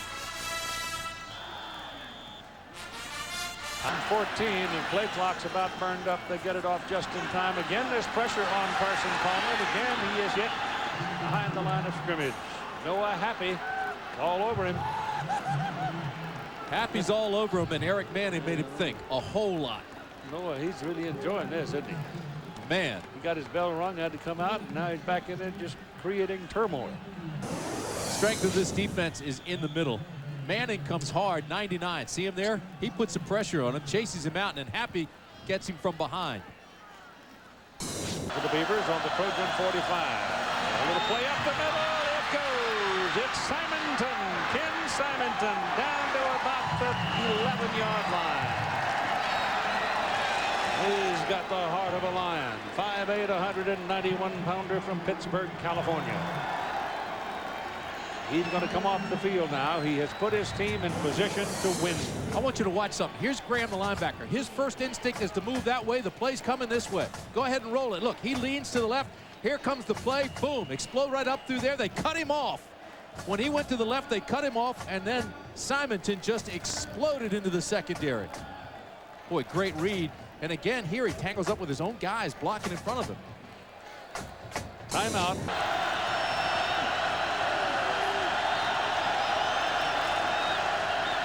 Smith back, gets it away down the middle. He got it at the 5-yard line. It's Seth Trimmer making the catch, and he was hammered. Antoine Simmons is standing up. He's a little bit groggy because he went hat to hat, and there's a player down. Watch the end of this play. It's Deshaun Hill, I believe, who's down. Both are safeties. Yep. Now the ball is just perfectly thrown right there, and then look at the hit. It's Chris Richard. Chris Richard who took the brunt of it. And it's Hill who hits him. And it was Hill, sure. Yeah, and you see Hill's Chris a little bit groggy. Yep. Hill's going. One-on-one responsibility. Here's Smith firing. Wide open is his tight end. No, that's Cole Klassen, his wide receiver, and a big game for the Beavers inside the 25. 47 yards on the play. Well, Steve, what happens here, Washington's looking to stop the run.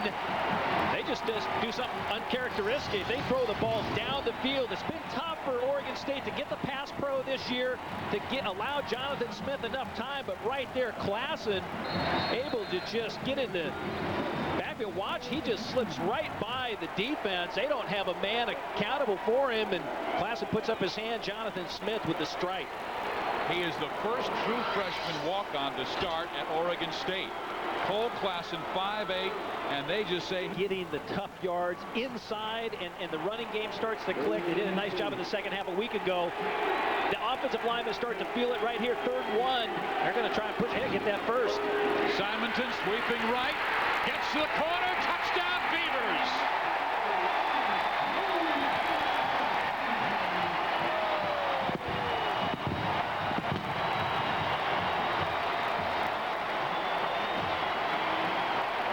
We see a lot of great college football games week in and week out. Momentum is such a big factor. And Tim Lapano, the offensive coordinator for the Beavers, told me before the game, he said, hey, Rance, we got a good shot. If we get out on them early, we need some things to happen and fall our way. And right there, Kenny Simonton getting to the corner. Big 47-yard pass from Smith to Klassen is the big play on that drive. Now the point after touchdown is good by Seska, and Simonton with his 57th career touchdown. He gives the Beavers a 7-0 lead. 7 Washington tight ends have played in the NFL in the last 11 years. Now Oregon State bringing it, and on the blitz they brought Richard Siegler, who has 2 sacks this year, and there's number 3, the sophomore from Las Vegas, Nevada. Well, Steve, he's third in the Pac-10 Conference in tackles, 12 tackles for loss on the year, and his speed is such a great factor. You mentioned how well the tackles. Well, and Jonathan throws back to Tim Ewis, and Ewis has a first down at the 48-yard line. Well, Jonathan Smith has always enjoyed the University of Washington, although he has never beaten them. In 1998, he threw for 469 yards in Rams. He had 8 plays over 25 yards in that game, including a 90-yarder to Roddy Jackson and 80-yarder to Greg Ainsworth. Wow, what a game as a walk-on redshirt freshman. And that's one of the things Rick Mona said, I don't like 3rd and long. I like 3rd and 3 or under. You've got that, Tim, right here. Here is Smith. Blitz is on. They throw it over the middle. Simonton could go. Gone. Touchdown.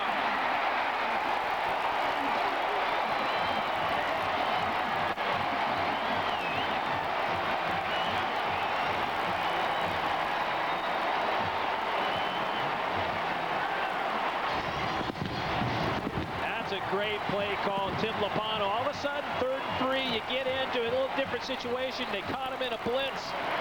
Jonathan Smith put the ball right on the money to his tailback, Kenny Simonton, who's very familiar with the end zone.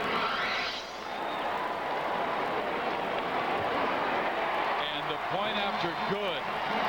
Jonathan Smith has just tied Tom Ramsey for 17th on the all-time touchdown passing list with his 50th.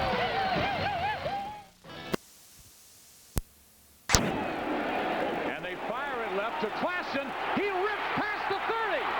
Klassen inside the 15-yard line.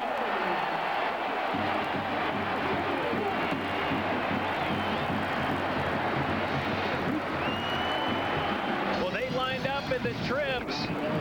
They ended up lining up on trips, Steve, like you said. They got some blocks out front.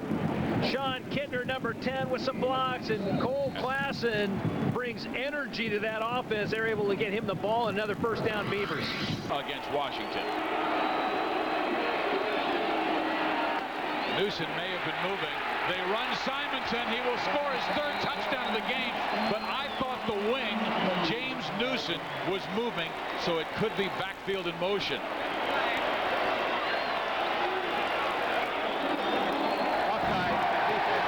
Against the defense. Newsom was moving on the snap, though, Rams, and all of a sudden it's Oregon State by 10. Well, they're able to seal the corner here. They push Mondavi out of the way. They slip up underneath. Little stretch play, and Kenny Simonton finding the end zone for the 3rd time today. Wow, he has come back hard. 3 touchdowns on the afternoon. Here's Seska. Point after is good, and it's 21-10. Oregon State over the number 8 team in the nation.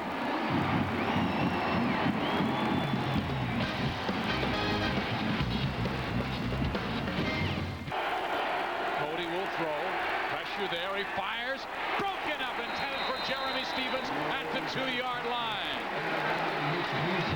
Mitch Newsom, the guy they wanted to match up with the 6'7" Stevens at 6'3", he just didn't get a hand on it. Mitch Newsom really did make the play that time. He ends up falling back.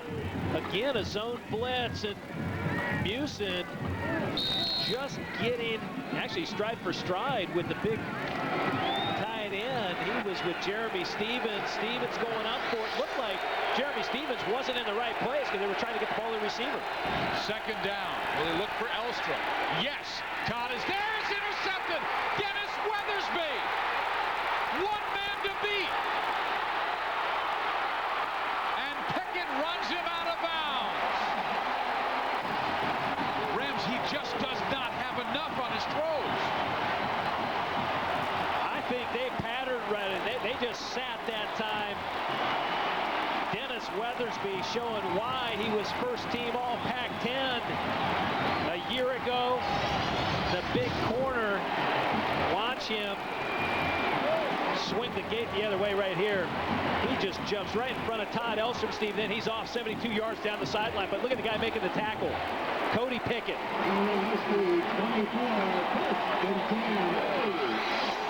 Dangerous throw in the flat. Weathersby there to pick it off. Oregon State had 3 game. Now they get one from Weathersby, and they'll run the reverse. Sean Kintner or Seth Trimmer. And it is Trimmer out of bounds near the 15, near the 10-yard line. A little razzle-dazzle from Dennis Erickson. I think the quarterbacks are getting involved here. Pickett makes a tackle on Weathersby, and then I think Jonathan Smith is a guy who springs Trimmer. Keep an eye on the quarterback, number 9. Little handoff, a little razzle-dazzle, like you said, and Jonathan Smith out in front. Look at him. On a linebacker, no less. Now they're showing run with a double tight end. They give it to Simonton. He's looking for his 4th touchdown of the game. He dives, comes up about a yard short. Right now, this rush offense of Oregon State, Steve, they're really stretching the defense. Simonton, who had such a great year a year ago, over 1,500 yards rushing the ball. Watch him just stretch right here. They get nice blocks right on the edge, and they just call it a stretch play. He ends up making a guy miss, and then all of a sudden he's on the corner. Omari Lowe having to race with him out of bounds. There is Simonton. 3 touchdowns in this game already. They get the first down at the 1-yard line, and Oregon State just 1 yard away from going up 28-10 on the number 8 team in the nation. Newsom will be left. Jackson will be the running back, the true freshman from Las Vegas.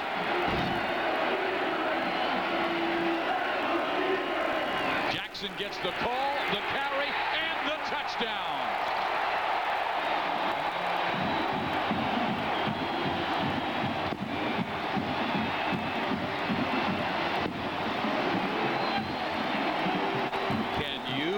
This a team that was 3-5 hosting the Huskies, and they came in fired up. Well, Steven Jackson, the big load, rushed for 119 yards a week ago, just lowers his shoulder following some nice blocking up front. Vincent Sandoval, the offensive tackle, able to get in for the score. Washington, the king of the Pac-10 in comebacks, has to do it again. When we return, we'll send you back to Kevin Frazier at our College Football Saturday studio with a preview of our Nissan halftime report.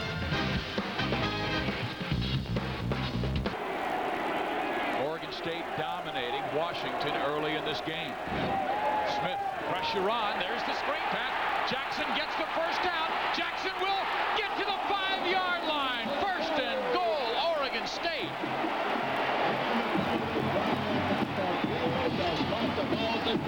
They've had something with everything Washington's done, although there is a flag back at the... They will send a man in motion. You see screen left. Nope, it's big number 33, and he will score the touchdown.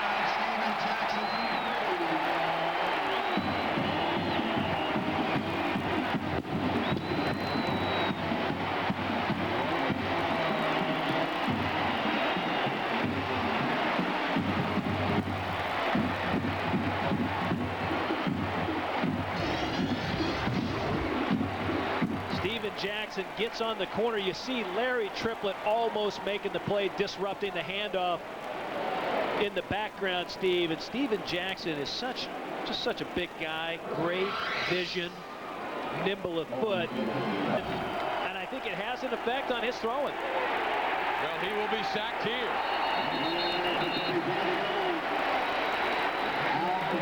Alvin Steen, the defensive end. Steen's another one of those guys trying to fill the holes at defensive ends. They lost 2 great ones in Grant and Jackson of a year ago, and State's defense. They blitz, and Pickett will be sacked. The 3rd sack by Oregon State in this game.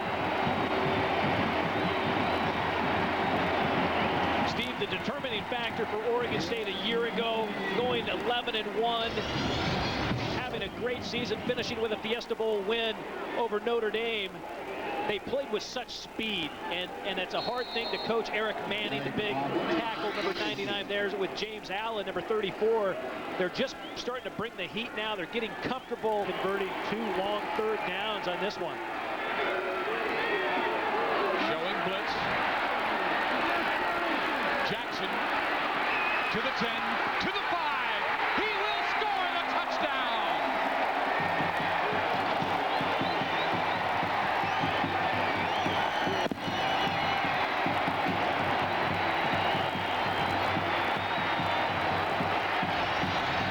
Boy, the offensive line just does a great job.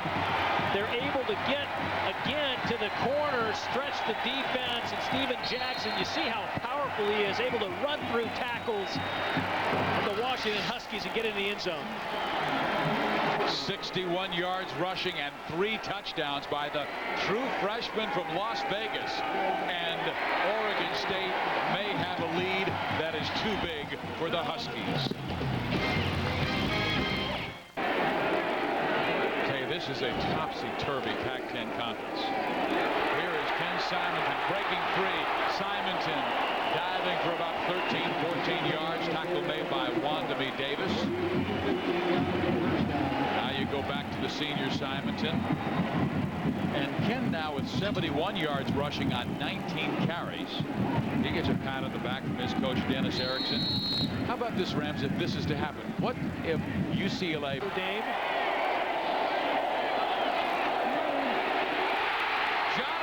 Smith is just completing a perfect game. Smith to Newsom. First down. He's nearing 300 yards passing against the Washington Huskies. Yeah, for a guy that's put up such tremendous numbers against the Huskies with no wins, he has been dynamic today. Throwing right there down the middle. What great concentration by James Newsom. Watch him go high. Carruthers, the free safety, just pounds him, yet able to hang on to the ball and signal first down.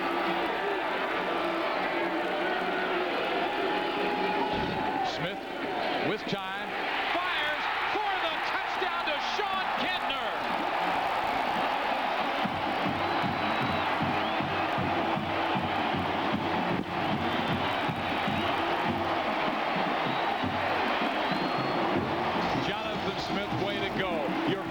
First touchdown pass of your career, and you just flew by my partner Tom Ramsey on this throw.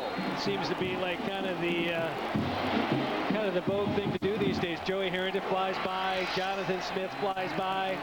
Records are meant to be broken. That's a good thing. You know what? What a great young man too. He walked on here at Oregon State, and he will walk off a champion. Led his team to a Fiesta Bowl victory last year, was named the MVP, a leader throughout his career, and he is helping young quarterback Derek Anderson in his growth as well. These are brilliant receivers they're covering. Pickett will be sacked. 4th sack by Oregon State, and they're 28th this year. And Steve just know where to go with the football. The corners locked up. Terrell Roberts, Dennis Weathersby had the receivers just blanketed. Watch Eric Manning on the interior just come through, big number 99, playing like Warren Sapp in there, man. Just going between the tackles, busting loose, motor running, sack. It should be the final play of the game. Smith will go to one knee. Dennis Erickson, congratulations. For the first time in 27 years, Oregon State has beaten Washington in Corvallis.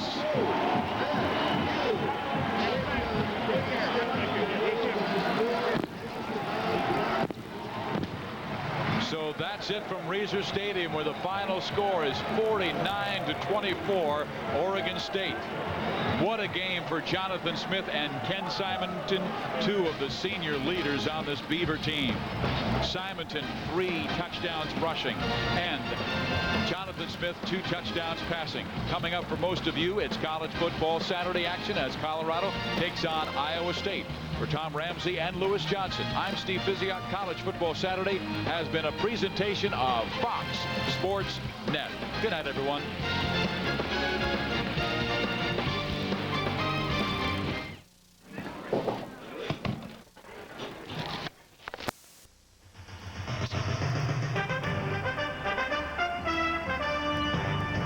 School may not be in session, but that has not diminished the excitement and enthusiasm in Corvallis, Oregon for Oregon State football. And tonight inside of Reser Stadium, it'll be the 11th consecutive sellout as the Beavers look to keep their record absolutely perfect as they take on the upset-minded Rebels of UNLV. Hello again, everybody. I'm Ron Coolin for the next 11 weeks. Again, 3 wide receivers, 3-step drop. Slant pattern, pass is complete to Newsom. Down to the 5 to the 3-yard line. James Newsom, pickup of 31 on the play, his 13th catch of the year. What a great job. It's going to be a flat here, slant to the receiver for a perfect completion. And this is where Derek Anderson gets to show off the big arm that we hear about all the time. Bam! Right between the 2 defenders. Puts it right on Newsom's number 2. Gives him a chance to run. Steven Jackson again. Yeah. Got to pound it over the big guys. This time Anderson's going to keep it. Touchdown. There it is. Derek Anderson with his first rushing touchdown in his collegiate career. Or if you're 6'6", let your quarterback keep it and go over the top. All they needed was a little bit of push up front, and they received it from the offensive line. First points of the night go to the Beavers. Well, Dennis Erickson knows the importance of making an impression on the first possession. Kirk Ilanimi, the junior out of Monmouth, Oregon, is set for the extra point. Good snap. And good kick. Now we have a penalty flag down, though, on the extra point. Once again, Derek Anderson just using the big frame to take it in.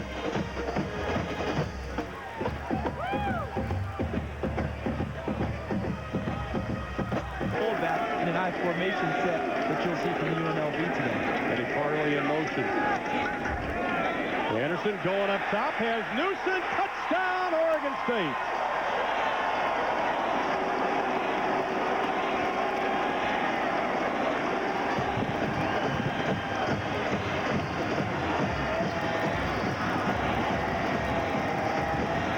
The young man makes it look so easy. Dennis Erickson said at this point in his career, he's probably one of the best quarterbacks he's ever had. He showed a great deal of touch there. Beautiful throw. Great release by Newsom off the line of scrimmage. Remember, he goes against Dennis Weathersby and the rest of that Oregon State defensive secondary, his old high school teammate. There's a little motivation there. So Thomas will roll to the left. Difficult play when you're left-handed. Looking for something, the pocket's collapsing. Thomas is going to go down after a pickup of 1. Dennis Weathersby coming up from that cornerback spot. Nick Barnett to put the icing on the cake. Wide receivers are supposed to be more involved for him. Look out. Piper's in trouble. He's going to be dropped. They're going to mark it, I think, at the 1-yard. Oh, he lost it. Now the official's going to call it a safety.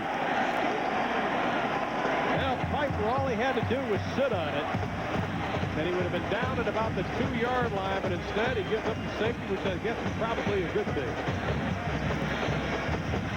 Very fortunate that it was only a safety and not a touchdown.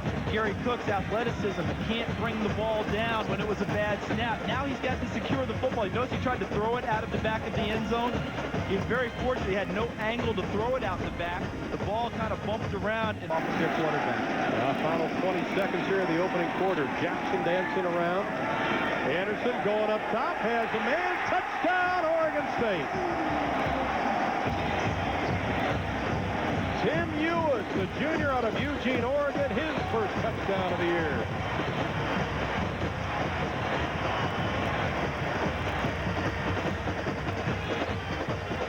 It covered 19 yards, and we just talked about 12 different receivers that have caught a ball. This time he goes to the tight end, and it's Beavers. and he's a big-time target who won't get as many balls in this offense because the wide receivers are stepping up. But he's a guy who could be very, very productive if you decided to feature him. We just saw a flash of that on the last play.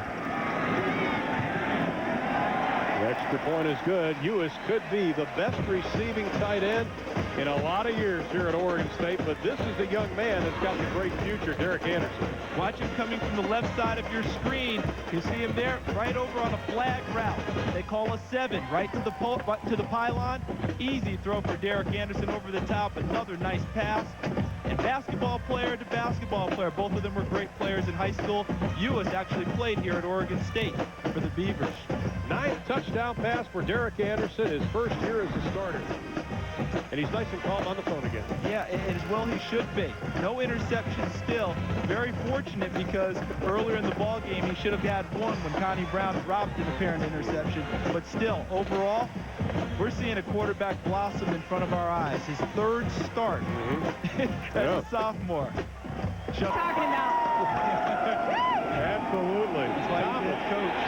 Pressure down at the 10-yard line.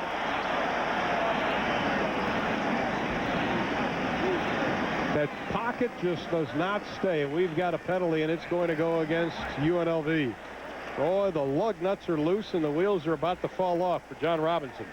On 2nd and 10, little play action. Anderson, pocket collapsing, no problem. Just throw it to your big guy, Newsom. It's off to the races. Inside the 30, and he is stood up and put down. What poise by Derek Anderson. Pickup of 38 on the play. And what a great job by the offensive line, forming the pocket for him. Beautiful play-action fake. Plenty of time to throw the football before he's wrapped up from behind, and he throws another strike to Newsom, who ran a deep in pattern, able to make 2 great moves and pick up additional yardage right here. Okay, go down, because I don't want to see you take that last big hit. Want the offensive line to feel good about themselves, powering the ball into the end zone. Perfect tonight from the red zone. Jackson's back in. Anderson swings it to Jackson at the range. The heading down, touchdown!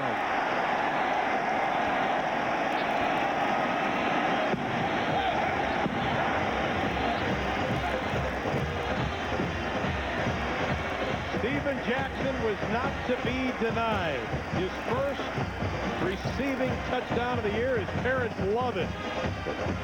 Brenda and Steven, they just love what their son did for good reason, but Daniel Jones is going to have a headache. Poor Daniel Jones, he's taken so many shots, and then you see number 55, Adam Seward, trying to make a play, actually helped knock teammates off of the tackle as Jackson went into the end zone. Jackson is a major star in the making. What a move, and Oregon State leads 30-0. Back to you, Ron. All right, he just sounds like a Georgia Bulldog, and Anderson goes up top and again. Complete. What a touch pass by young Derek Anderson. Right into the hands of his favorite receiver, Newsom.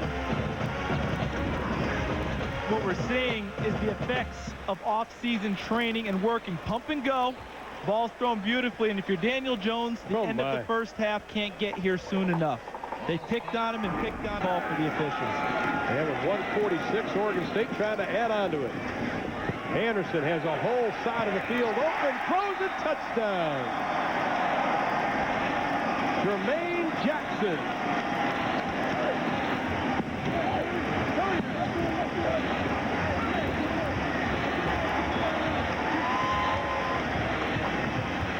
Jackson's first touchdown of the year. Look at that grin, too. And how nice is it for a big guy who does nothing but block to catch a touchdown pass? When you're able to throw a bone to the guys who do all the hard work for you, the heavy lifting, coaches and players are happy to do it. He's one of the more popular guys on the team with his veteran presence. Well, we'll take it a step further. That's his first touchdown here at Oregon State. Again, Anderson showing some great touch of the football. And it's 37-0. Down and 6, Anderson from the shotgun. Out in the flat, throws the rope to Newsom. Running room. Down to the 45-yard line. You know, we talk about the total package. We've seen him block downfield. He picks up 15 on this. This young man has got an incredible future on Sundays. Last week, he caught 9 balls against Temple, a career high for him. Right now, he's sitting at somewhere 7 or 8. 7 catches right now, 167 yards. Easy throw for he and Derek Anderson because they're afraid of his speed. He knows how UNLV was playing off. Well, he had 57 catches last year. He may get that by mid-season. Jackson cuts over the middle up to the 40-yard line. Pick up a 5 on the play. Jackson has become also one of the vocal leaders. I think last year, and it was a disappointing year, no question about it for Oregon State. They finished 5-6. Some people even had them the #1 team in the country, which was ridiculous. But I think they didn't have that leadership to really push him over the top. Jackson, one of the guys taking over that role this year. And he deferred last year to the upperclassmen in terms of leadership. Being a true freshman, he started to take over that mantle this year.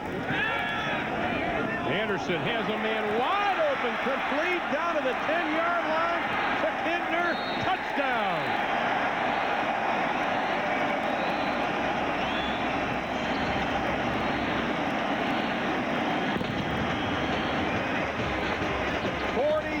Touchdown pass, Anderson to Kintner, his second touchdown reception of the year. How did he get so wide open, Charles? You got to wonder if there wasn't a coverage bust out there, and with Sean Kintner getting a 40-yard touchdown pass, he's going to go back and tell his coaches, hey, don't call me a possession receiver anymore. I'm one of those guys who can get deep. Well, John Robinson wanted his troops to come out and compete, and they did do it. Let's look at it again. See right there, see him working on Chamian Sutton, who's come back into the game. Looked like he was trying to pass off Sean Kintner to a deep safety. No help. Oregon State up big. Wednesdays are unbelievable. Running the football. 3rd down and 8. Anderson going deep. Has a man. Wrong shoulder, but it's still caught. George Gillette had to turn completely around. And Gillette with his second reception of the afternoon. What a great adjustment for a 36-yard gain. Yeah, all verticals. 3 receivers to the top of the screen. Anderson stays in there tough. Watch, everyone running just vertically up the field. And as you mentioned, Ron, Gillette having to make a great adjustment over the opposite shoulder of what he expected.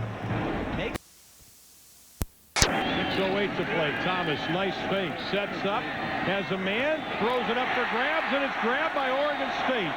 Interception by Lawrence Turner, the 8th interception of the year for Oregon State. That leads the NCAA. You know what they tell you about good plays, file them away and come back to them later, but you know something, defenses think too. This was a play that worked early. Remember that first big pass play that UNLV had?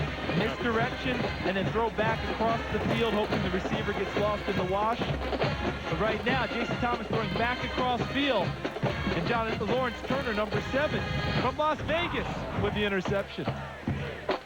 When we see his numbers tonight, we're not going to see great numbers, but I again say it is not all his fault. His wide receivers gave him almost no help tonight. Well, Nankus had a little happy feet back there. Fumble. Let's see if they say the ball was down. Officials are kind of looking at each other, and it is Oregon State football. Well, Nankus just waited a little bit too long. It wasn't covering up the football.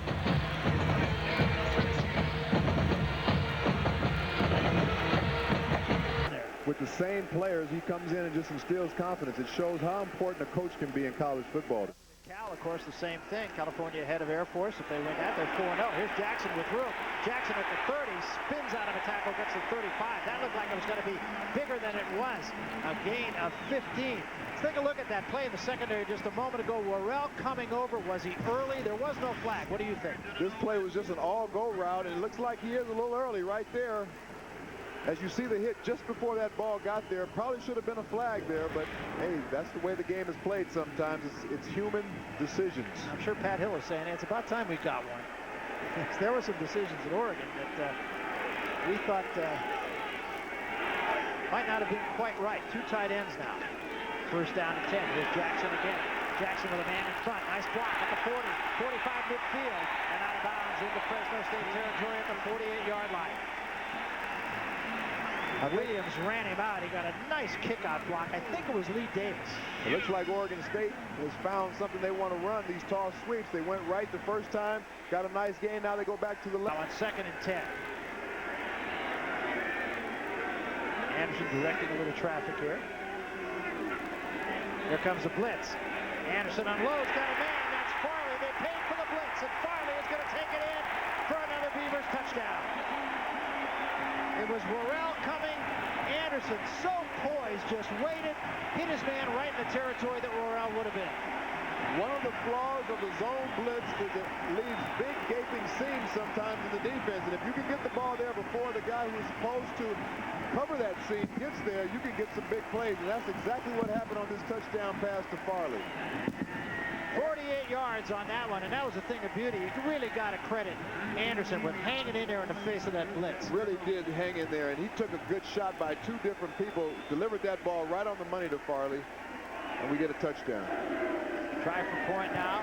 Ilanimi gets it up and through, and it is a 14-3 Oregon State lead. A couple of big plays by Oregon State, one on the defense, one on the offense. 13th touchdown pass of the year by Anderson. 14-3, Beavers. That was really well defended. I mean, they were looking for that pass. Roberts going to be the deep man to receive this punt of Simpson. Short kick that will take a big hop. Roberts comes up, handles it, tries to step out of the grass, but one man it does. He's got room. He's got the whole field here at the 30, 35, 40, midfield. The punter after him at the 40, and down he goes. It was McGill who ran him out at about the 30-yard line, but what a big play again for Oregon State. Once he got to the outside, there were nothing but black shirts. Sometimes on punt returns or kickoff returns, when the ball takes that weird bounce, it kind of throws the coverage team off of their lanes. And this is exactly what happened on this punt return. As this ball bounced around a little bit in front of Terrell Roberts, and then he takes off. You can see all those white shirts back over here when they should have been in their lanes. That set up the punt return. He got some great blocks down the football field. And the rest was up to just Roberts and his speed to make things happen. 35-yard punt. And they're going to try this. It's going to be Ryan Seska. Now, he kicks the long field goals. Ilanimi will pick him up to about 40 yards. And this one is a 52-yarder. Well, I think he's got another body on there. I think he's got the wind at his back, so he's got a chance on it. Yeah, and there's an 8 to 17 mile an hour wind blowing here. Seska hits it. He's got enough on it if it's straight. And it is. 52 yards and with a lot to spare. 2:31 remaining, and they did that, folks, with 10 men on the field. 17-3, Beavers. Long now, single setback, 2 tight ends. Anderson off the play fake, rolling to his right, in trouble. Burley after him. Anderson throws to the end zone. Oh, my goodness. What a grab by Sean Kidner. And that looked for all the world like it was going to be picked. I'll tell you what, that'll get your confidence back in a hurry. When a guy makes a play like that for you, a ball that probably should have been intercepted, as Anderson goes limping off the field on that play. This play could have been an absolute disaster, either a big sack or an interception, and he comes up with a touchdown. That's when you know things are going your way. Boy, isn't every end completed a lot, but 2 of them have been for long touchdowns. The 2 completions, 2 touchdowns. Try for point now by Ilanimi. And Ilanimi gets it through, and it's a 24-12 ball game. So Anderson to Kidner. Kidner just with great concentration to stay with that ball. Watch this again, and it looked like there were 2 Bulldog defenders there.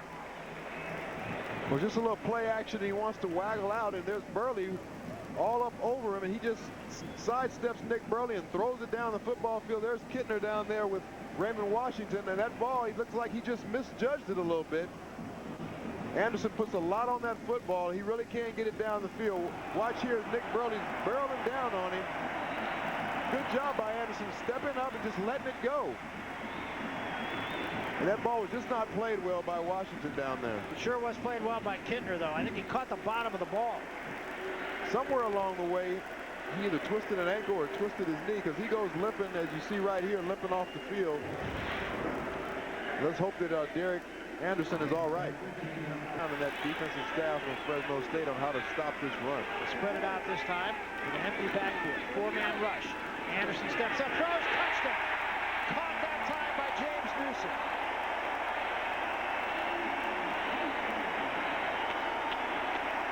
And that was a bullet thrown by Anderson. A bullet, and he was wide open. Nice concept on this pass play as the inside receiver ran everybody off to the inside, and Jamerson just came underneath. Like that, Newsom just came underneath and standing all alone in the end zone. So we talked about the fact that Newsom wasn't a part of the offense. All of a sudden he is. 3 touchdown passes for Henderson. Here we've been talking about the fact that he wasn't really going very well in the first half. 3 touches, not bad. Illanimi to try to add the 31st point. And he punches it through. And we'll take a timeout. 1:50 left. 19-point Oregon State lead. 3rd and 7. Anderson out of the gun. Throws over the middle. Wide open to tight end Ewis. Ewis at the 30, 35, 40, 45, and up to the 48-yard line. Huge play. This was just a little tight end delay where Ewis kind of stays in and blocks and then kind of releases. I think this is something they saw at halftime, that they weren't covering him with anyone when he does stay in and block. And there you can see he just releases off the line of scrimmage, and there's nobody around the football. Tim Newhouse just runs down the field as far as he can as a tight end, but not before he has a big gain on that play.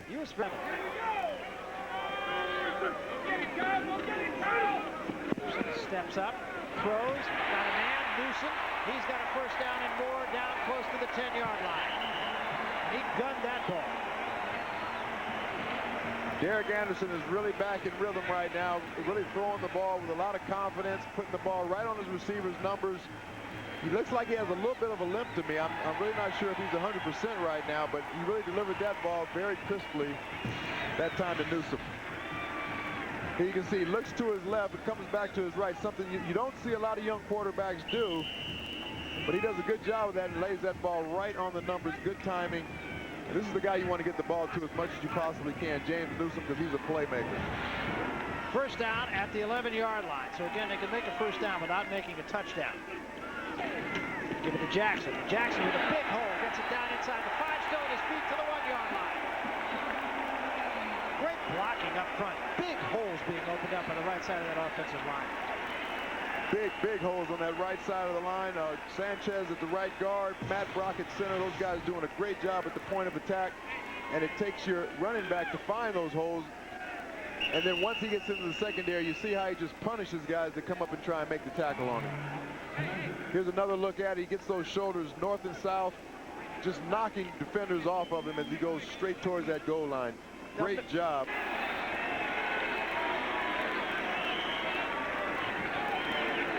Wonder whose ball's going to. Yeah, this could be just a lucky guess, but I'm going for Jackson. See it from ground level. Here's Jackson, right side, tries to cut back, and he's in. Individual effort, and Jackson scores for Oregon State.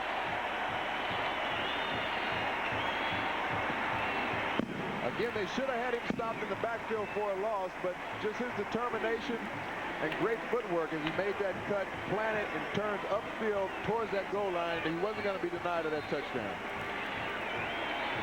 So we try for point now by Illanimi. Incidentally, we get word from the Fresno State bench that Jeff Grady is not expected to return, so we likely will see Pinniger. Try for point is up and good, and Oregon State stretches it out to a 38-12 lead. 11:27 remaining third quarter. Fresno State will have it when we come back. Class in motion this time, and give it to Jackson again. Jackson, big gap, look out! 40, midfield, to the 40, to the 30. They're not going to get him. Jackson's going to go all the way. 75 yards and a touchdown. Big block by Sanchez to pop him, and then nobody would catch him. You know, Barry, you could tell that he was just a step away from having one of these earlier in the ball game. And finally one popped open and he hit it, and nobody was going to deny him. What a day for Steven Jackson. 24 carries, 213 yards, and a couple of scores. Well, we came into this game, we talked about quarterbacks. We talked about yardage through the air. We talked about Anderson and all the yards he's thrown for. But Steven Jackson shows this is a very, very balanced Oregon State football team. You're going to get a flag for excessive celebration. One of the worst penalties in football. I hate it. Let the guys celebrate as long as they're not taunting anyone. Point after. They'll take the penalty on the point after. So it will mean that it will be a 35-yard, almost a 36-yard extra point try. And it's going to be Ryan Seska who is going to try it.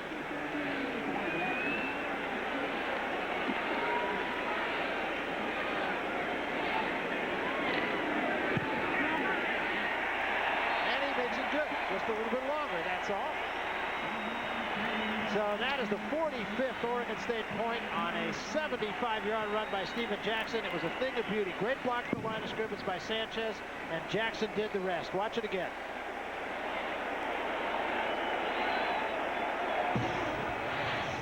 There's some really good blocks at the point of attack. Matt Brock, Sanchez, all those guys up front have been doing a great job, and he wasn't even touched on this play. Once he hits the end zone, I mean, the secondary, it's all over. He has great speed for a guy his size. And let him do that. What's wrong with that? Absolutely. Field goal here, putting points on the board, they could probably think the same thing, so they're going to go for it here. Wright remains the lone setback. And they give it to Wright, right up the gut for the touchdown. Boy, what a well-executed play that was. Sanchez again with a key block. Hawkins just got knocked right out of the play, and Wright went right through the hole into the end zone. That's a thing of beauty. This offensive line all day long has really been coming off the football and creating big gaping holes in the Fresno State defensive line. And here again was another time they did it. It doesn't matter who the running back is right now, Jackson or Wright. Wright was the right guy that time. Try for point now by Seska is up and good. And it is a 52-12 Oregon State lead. And there's still a ton of time remaining.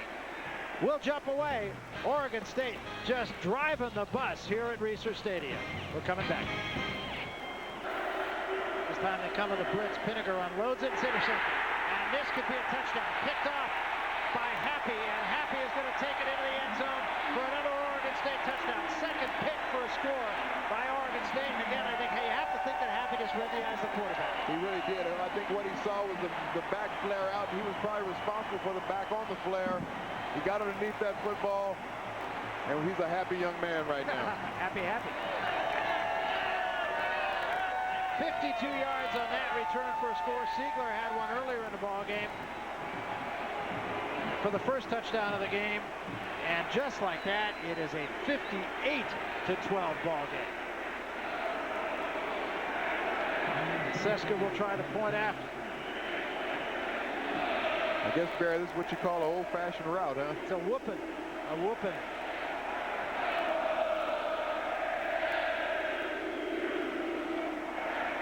The crowd's loving it. I'm sure the only people who are not are dressed in red. Everybody in orange is liking it. Seska knocks it through. 59-12. Oregon State over Fresno State. Still just under 5 minutes left in the third. The 10-yard line. Gets the 20. It's cracked. Boy, the coverage of Oregon State special teams has been something special. Chaz Scott just wrecked Jennings at the 22-yard line. I think they're fired up. Well, when things are going good, they go good, and they've played well in every phase of the game today. Here you can see Pinniger drops back, and there's two Oregon State guys over there covering that flare pass. Noah Happy takes that one, and I'll tell you what, he's a happy young man right there as he goes untouched all the way into the end zone. Lineman's dream. Into the end zone for a score, and he ran 51 yards uncontested. You got to like that hairdo. Hesitate to go into junior college to get players. And he likes the red shirt. Pinniger going to air this one out. Throws down the field for Jamison playing center field with the pick is Turner. Turner heads back to the 20. Back to the 25 to the 30, trying to find some help. 35 to the 40. And out of bounds at the 45-yard line.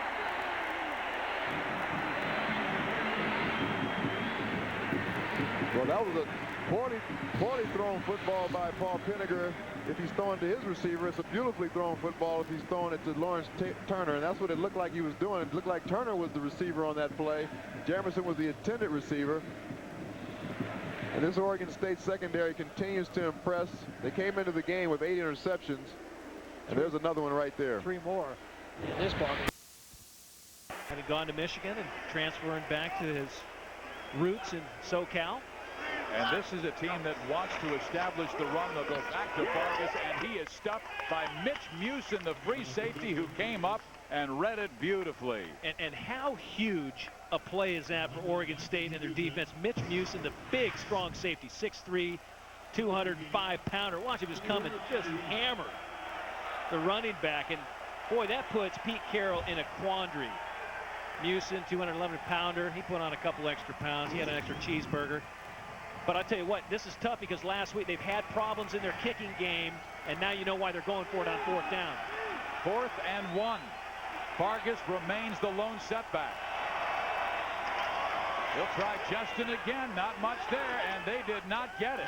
Oregon State, it was Dewan Edwards, number 98, 99, Eric Manning taking on everybody and stuffing Justin Vargas. Steve, it all happens right in the pit, right in the middle of that defense. The Oregon State defensive tackles just stepped up. Manning, Edwards, those guys just put the stuff. And I mean, it's just at the point of attack. The USC offensive line never got a surge. They never got a surge. They never attacked the man in front of them. And Oregon State just dominated the line of scrimmage of his career, and he didn't even start the game. Kenny Simonton did. 119 last year. Now the first down by Oregon State, still on his feet, running that football is tight end Tim Ewis, and he has a first down inside USC territory at the 32-yard line. This is one of the things Oregon State does so well. Okay, they start their run game. Now all of a sudden they fake counter, boot off it. Okay, they got a guy down the field to throw a block for big tight end Ewis. Look at him go. I mean, that guy, 250-pound Ewis. Good stick. That's a good point by Kellen, Steve, and the fact that when you play a lot of games on turf, you get used to it. Here's a guy who can play fast, Steven Jackson, and he busts free past the 40-yard line for a first down to the 43. What's interesting, one of the mantras of Oregon State is play fast, regardless of the surface. But this guy, like you said, he can hit it. Watch him, a little draw, just takes it right on up the field. And, boy, his pad level is low when he gets through the line, and then he really becomes a sprinter. Artie Gigantino was talking about him before the game. I mean, this is a guy who's got a great set of wheels. Look, our camera guy barely keep up with him right there. It's right now, but they got 2 wides, 2 tight ends, and 1 back. USC, you see Palmer's numbers. They are 2 for 8, converting third downs. Carson with time now at a road. Somebody's helmet, I think it was McCullough's, came off, and Palmer is sacked back at the 22-yard line. This will make it about a 40-yard field goal. Noah Happy, Steve, comes off the edge from the defensive end position, and boy, they're getting good play from Happy, 91, and Swancut, number 90. I mean, oh, just a ruthless hit on Palmer from behind. And you know what? There's a look on Noah Happy, but you know what? Palmer. That spatting that taped up that left ankle. He's now walking around, just got off the phone, and he, as far as we know, he's available to go back in. And now a big play that Oregon State needed. An interception by Trent Bray. He is the defensive coordinator's son. He's getting coached a little overtime, too. He got good coaching in that house, in that Bray household. What he does is read Carson Palmer's eyes. Carson, and really it was we kind of called it, Tony Eason and I used to joke when we were with the Patriots, we used to call that sprout-a-backer. Sprout-a-backer, just a guy showed up where you never expected him, but Trent Bray right there, redshirt freshman. Born in Flagstaff, but and he joined them in Corvallis, and now they will run Jackson. Big hole opens up. Jackson blast pass. Grudegood, and he's to the 38-yard line. Grudegood just would not let go. It was Deshaun Hill there for the stop. Deshaun Hill, number 5, grabbed it with one hand, and check this out, Rams. He didn't let him go. No, but look at the hole. It's you could drive 3 buses through there in a great stiff arm, but credit Deshaun Hill for hanging on and riding him And now a senior and one of their top linebackers. Palmer fumbles. The ball's kicked away, and Oregon State has it at the 45-yard line.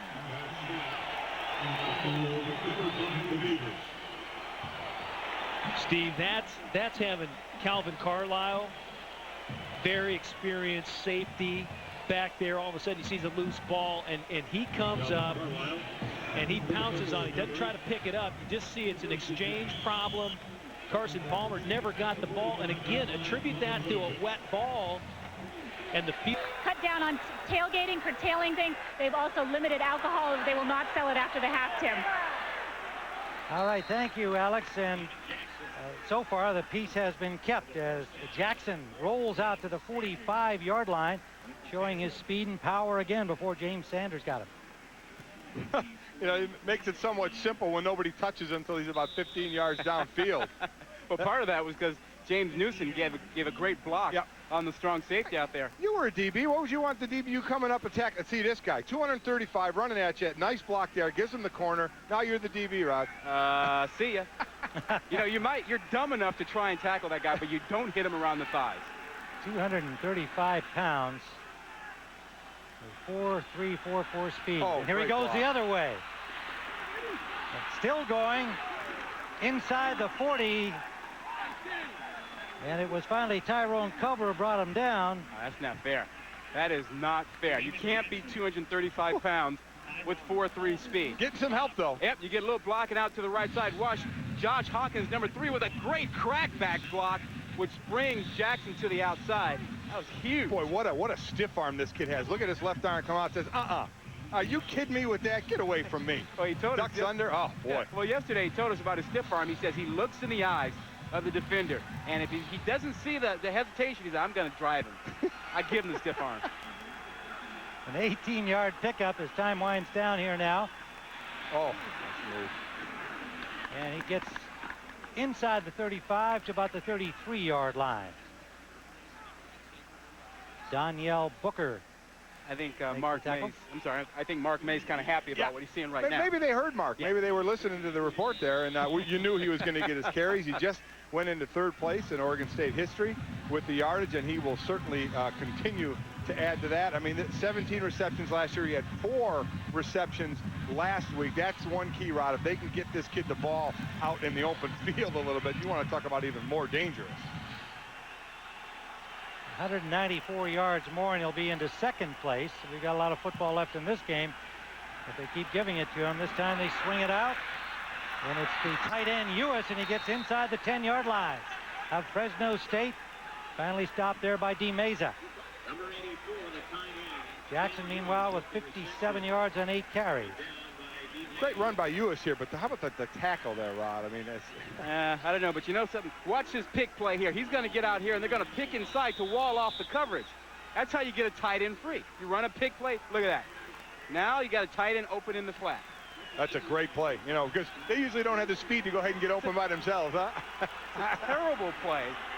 Hate pick play. If you're a DB, yeah. 22 yards for the first down. Jackson pulls his way to the 5, still going, dropped at the 4. Finally hauled down by Tyrone Culver, the free safety, after shaking off a couple of tacklers. You gotta want to have a lot of courage to attack that guy. You're going to get sick of hearing us talk about this kid tonight. Look at this, shoulders down. You know what? That's called being the hammer and not the nail. Yeah, he's delivering the ball. Yep. Well, you know, his idol is Walter Payton. He wears his number. And without the size that Jackson has, that was Payton's style as well. So he's just emulating him with a little more size and muscle. And there he goes again, and he's into the end zone. No signal yet. We haven't seen a touchdown signal, but he's obviously in the end zone. Yeah, he's in one of them checkered little boards there. I'm sure that was a touchdown. I'd say so. So Oregon State, Steven Jackson opens the scoring in this football game as we have just 1:58 remaining in the first period. That was the Steven Jackson drive right there. And Mike Riley in his first year back here. We'll get to know Steven Jackson as well as you can this year, because the junior, I have a suspicion, Rod, is going to opt for a different league next year. Edgar and James. Yeah. That's who he reminds me of. for the point after. It is good. 6 plays, 72 yards, 2:47 off the clock, and a 4-yard touchdown run by Steven Jackson. Oregon State on top.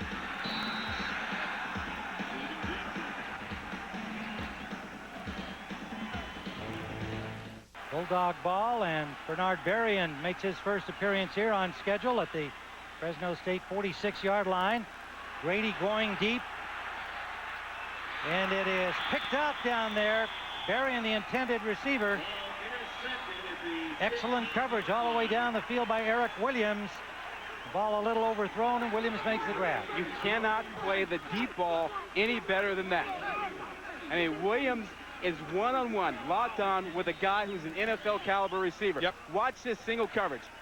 Watch him pin him to the sideline. He'll push him toward the sideline, look back for the ball. It doesn't get any better than that. Boy, that's an excellent job of feel. When he looks back for the ball, he knows exactly where Berrien is, right to his outside. Yep. The pass is on the inside, and he's right there to make the pick. The way he pinned him to the sideline, though, yep, prevented Berrien from making a move to come around him. That's a great job. That was one of those Grady just threw up and said, you know what, I think my guy can out. Jamison, the wide receivers now. 4 across. Grady intended for Berrien, and a miscue there. It's picked up by Musin for Oregon State. His second pick of the half. So the Beavers stop that drive of Fresno State. 41 seconds remains for them in the half. Well, I think he misreads the coverage. He doesn't realize that Musin is sitting there really kind of favoring in a kind of a quarters coverage, 4 deep. And there he is coming over. And Musin just reads this all the way. Grady totally misreads it. Doesn't realize Musin is sitting there providing some deep help. I think but they have not solved the Fresno State defense, and Derek Anderson has had trouble throwing the ball. Now he's got the man open, Jackson. Jackson's still going. One man to catch him. Jackson hauled down at the 14-yard line. James Sanders. And that's the best play you can make. Just get the ball to him, a little bit of space. 66 yards to play, Steven Jackson. Here's a tip-off. He lines up way outside over the tackle. That is a tip-off. He's getting out on a pass route. Fresno State fails to recognize it. He just runs a circle route inside, and now he's off. But Fresno State knew that if he lined up wide, they should pay attention to the pass, but they blew it that time. And you would. 1st and 15. Anderson. Deep sideline. He's got a man open. Haas. He won't drop it. Touchdown. Mike Haas, the sophomore, got behind Marshall. And suddenly the Beavers have tied it up and a chance to go ahead with 3 seconds left in the third. Marshall bid on the old out and up. And Haas had him. Haas caught 6 passes last week against Sacramento State. Enthusiastic young high school star from Portland, Oregon. Jesuit High School. He's a walk-on. Walk-on. They just gave him a scholarship last week. How about that? Last week he got a scholarship. And he had a great high school career, but didn't get recruited. Wound up walking on with the Beavers and contributed greatly here in the early part of this season. And so the Oregon State Beavers have gone up by a point, 14-13. What happens is when a quarterback throws 5 picks, defensive backs jump on a lot of routes. Yep. They want to get that next pick. Oregon State knew that. Mike Riley said, hey, they're jumping things. Let's give them the old out and up, stop and go. Let them jump, we'll run by them. But you can't get that ball off, Mike, unless you have protection. He's got time here. Yeah. No one near him. You're right, out and up takes time, so you're absolutely right. Give it some credit to the O-line, and this is just look it in, make sure you don't drop it because you got an easy 6. If anybody needed that play, it was Derek Anderson. 48 yards in 4 plays. Touchdown again after breaking his foot in last year's season opener. NFL primetime starts it all at 7:30 Eastern. Here goes Jackson down the sideline, and he has the first down, pushed out just at about the 23-yard line. Raymond Washington gets him there. And George Gillette, great block out there on the wide spot. Coming into your screen, number 6 to the left, just missed him. Sealed off, inside pursuit. And there you see Jackson delivering a blow at the end. And Raymond Washington is hurting, guys. He got up slow. He is in a lot of pain for getting that shoulder laid into him. Field led by quarterback Derek Anderson in front of the 21st straight sellout at Reser Stadium that opened in 1953. Mike Riley is their coach in his second stint here at Oregon State, and he's standing by with Craig Sager. Coach, rarely does a coaching change evolve as smoothly as your return here. What does it mean not only to be back, but to have this team ranked at the top of the Pac-10 standings? Well, it's very exciting. You know, Dennis did a great job with this team. There's a lot of good players here, and we're having a blast. I'm really fortunate to be back, having a lot of fun with it. Steven Jackson is yet to attract the national media's attention. What do we expect from him tonight? Well, we expect great things from Steven all the time, and he is a quality guy. I can't imagine there being many better football players in the country than Steven Jackson. All right, thanks for being with us. Ron? All right, thanks very much, Craig Sager. And, of course, Keith Gilbertson's the head football coach. Farley in motion.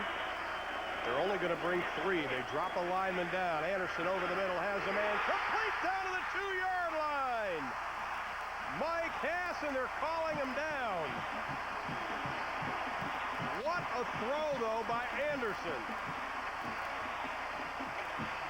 When you allow Derek Anderson to set up in the pocket and have a chance to step into a throw and deliver, good things happen for Oregon State.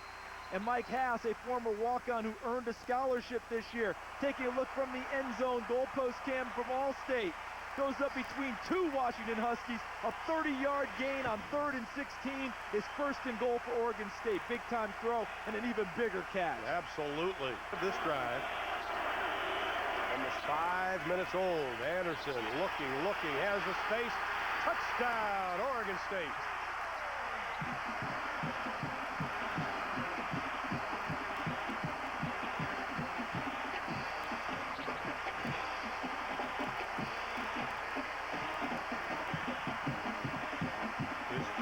Rushing touchdown of the year, and I'm sure his high school coach, Coach McNabb at Scappoose, liked this play. Had to love it because Coach McNabb used to tell him before every game in high school, he'd say, "Who's the toughest guy on the field, Derek?" And Derek would say, "I am." And on that play, Coach McNabb, he lived up to those words, didn't he? Barreling through, slicing between 2 tacklers, and getting into the end zone. First score of the night for Oregon State. Well, he's not the fleetest of feet, but he got the job done. The extra point is good. And with 7:25 to play in the first half, Oregon State gets on the board. They slice the Washington lead in half. Wide to the left. Williams starts in motion. 3rd down and 10. Williams stops. They try to get it to him, and it's going to be picked off. Richard Siegler to the 30. Siegler bowls his way down to the 25-yard line, down to the 14-yard line.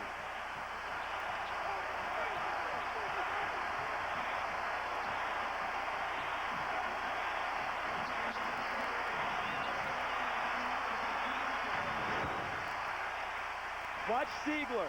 All right, he's in the middle. Number 51 in black. Cody Pickett stays with his top receiver, Reggie Williams, the whole way. Siegler moves right in front of the route. Excellent job by the linebacker reading the quarterback's eyes. Gets a block from Brandon Browner, number 39, and then meets up with the quarterback, Cody Pickett. An interception thrown, but big points to Cody Pickett for helping make the tackle. And is Richard Siegler the emotional leader of that defense? Yes. I would say yes. And a couple of national television appearances won't hurt either. Derek Anderson's first pass, wide open, pass is complete to George Gillette. Got some running room. Crosses the 50 down to about the 45-yard line. And we've got some more little extracurricular activities. Mr. Gillette getting a little excited on the far side.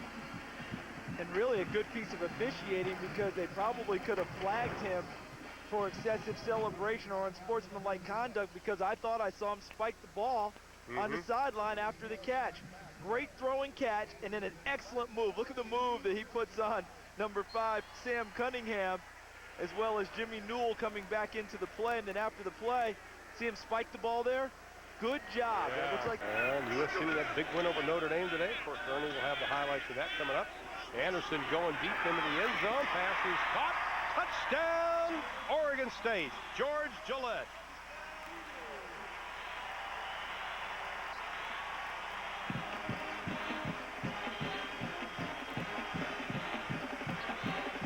Well, he caught his first pass against Cal for the year, and he's caught a couple tonight, one for a score.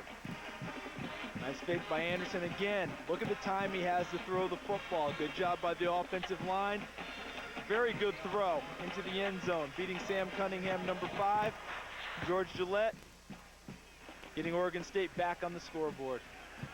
Out of Los Angeles, California, just a junior, and now receptions, and here comes the crowd. Everybody in Autzen Stadium coming to their feet right now.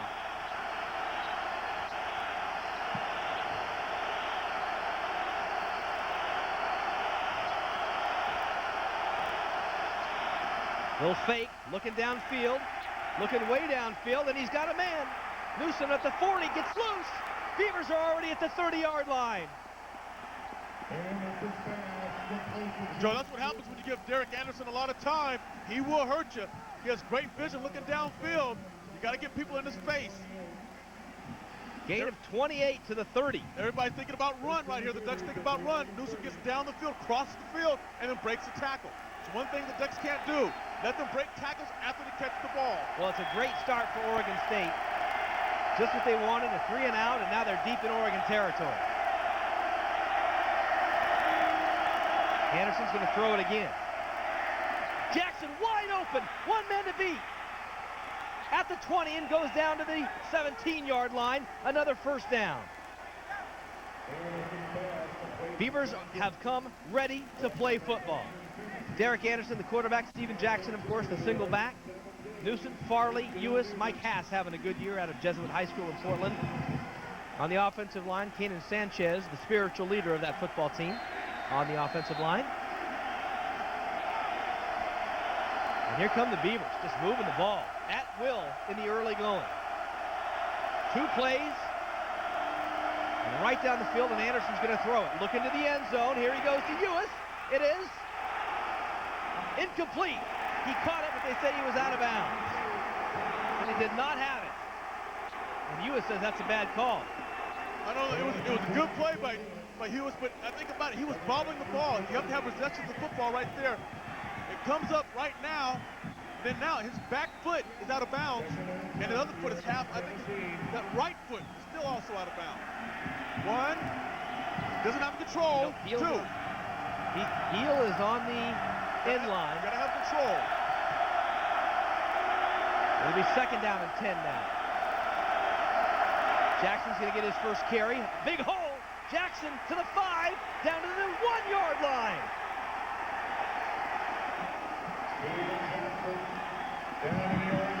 That's what you have to do when you play against Oregon State.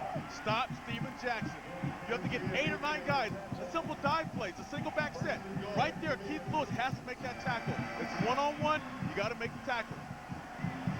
1st and goal from the 1. A great drive for the Beavers to open up the football game. They were so confident coming in, Anthony. Almost to where you wondered if they were too confident, but they're backing it up right now. Double tight end set. Ewis resets on the other side. They'll go with 2 tight ends. They'll give it to Jackson. Hit behind the line, and he'll lose 2 yards. Jerry Mattson on the stop. Defensively for Oregon, Dorsey, Olshansky, Junior Savii, and Devin Long are the defensive linemen. Mitchell, Mattson, and Martin, the linebackers. And in the secondary today, Marley Tucker, Justin Finney, Stephen Moore starting in front of Marcus Binns today. 2nd down and goal from the 3.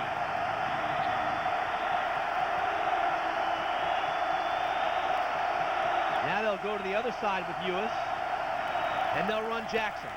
Looking for a hole, finds one, still working, and touchdown, Oregon State!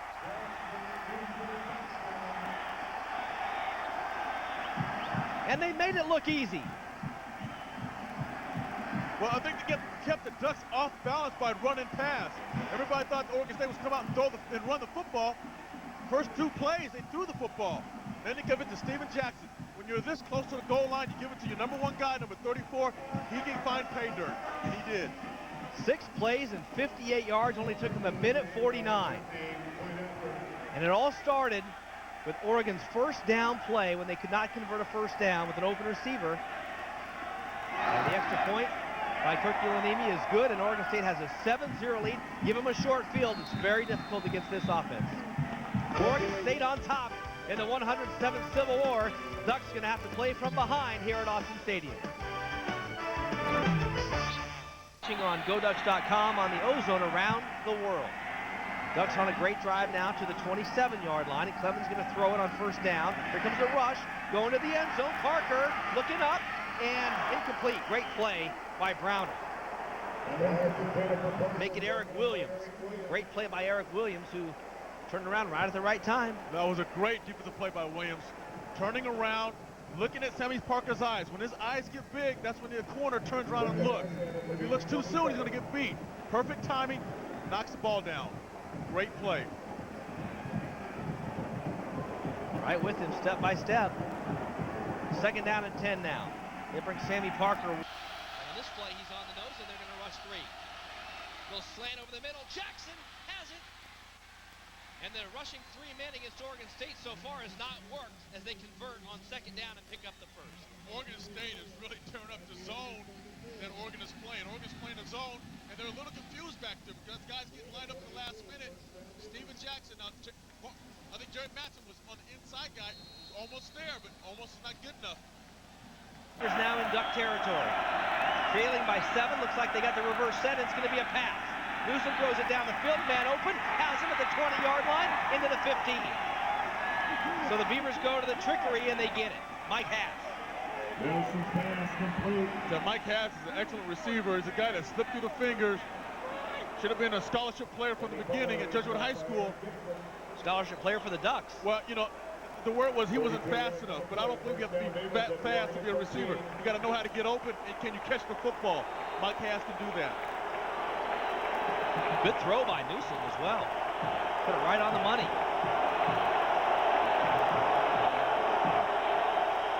First and 10 now. Quick off the line is Swancut, and Clemens under pressure, and he goes back, and he fumbles the football, and Oregon State has it. See what the referees say. Referee still deciding, talking about it. And it's Oregon State football. Kevin Clemens gives it right back to the Beavers. That's a defense making a play, and it's a quarterback. You got to protect the football. If you're not going to you're going to get sacked, tuck it away. This ball is out. It's a good call by the officials.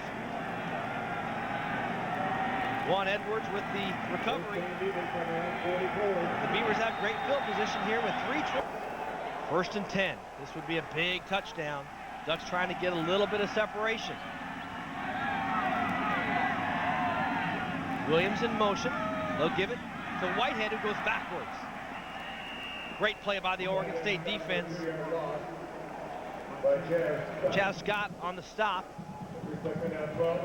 And 2nd for Anderson.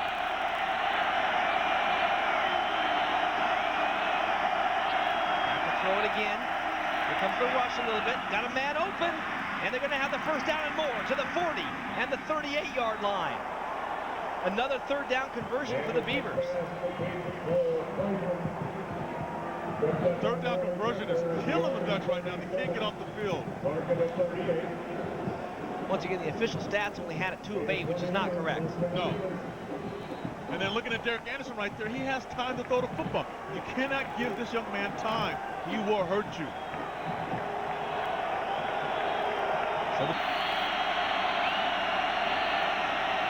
They'll give this one to Jackson. He's got the corner. He's got a long ways if he can get there. 40, 50, in Oregon territory and out of bounds at the 37-yard line. Mark it at the 39. Eventually, he's going to get one. Well, you cannot let Steven Jackson get outside the defense. That's what happened here. He gets outside the defense. No, somebody has to contain him. You cannot lose contain. You see Justin Finney trying to get outside. Going to create a long running room. There goes Steven Jackson. Before that, the Beavers had 19 carries for 0 yards. Ducks leading it by 15. They've been able to move the ball pretty well today against this Oregon State defense, and now the defense trying to preserve it. Anderson to the end zone, or almost to the end zone, to Hass, who gets to the 1-yard line and goes down there. Anderson's pass complete to Mike Hass. Oregon State's doing a great job of just finding the open spot in the zone. Boy, you go back to that 4th down conversion. Huge. 4th and 9 kept the drive alive. Now they can cut it to a 1-touchdown game.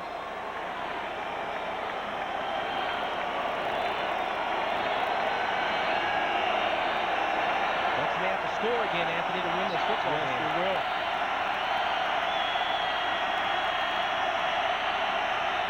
High formation now. Motion out of it. They'll give it to, no, they won't give it to Jackson. They'll throw it to the end zone for the touchdown. Pavloni with the touchdown. And the Beavers will send in the PAT team to cut the lead, try to cut the lead to 8. That was a nice play by Oregon State. A lot of times everybody forgets about the second tight end. The tight end to the right of the screen, fakes like he's going to block. And that's a linebacker. Ramon Reed has to be smart and think about, hey, who do I have in coverage?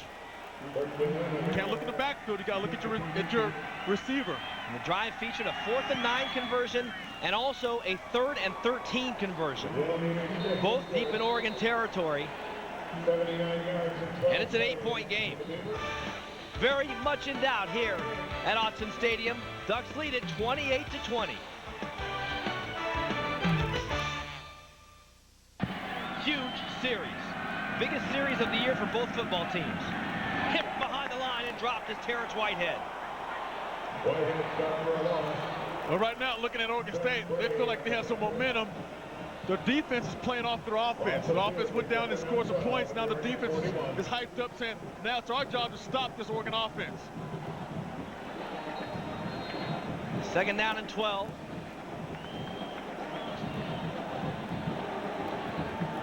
Williams goes in motion. Clemens going to throw it.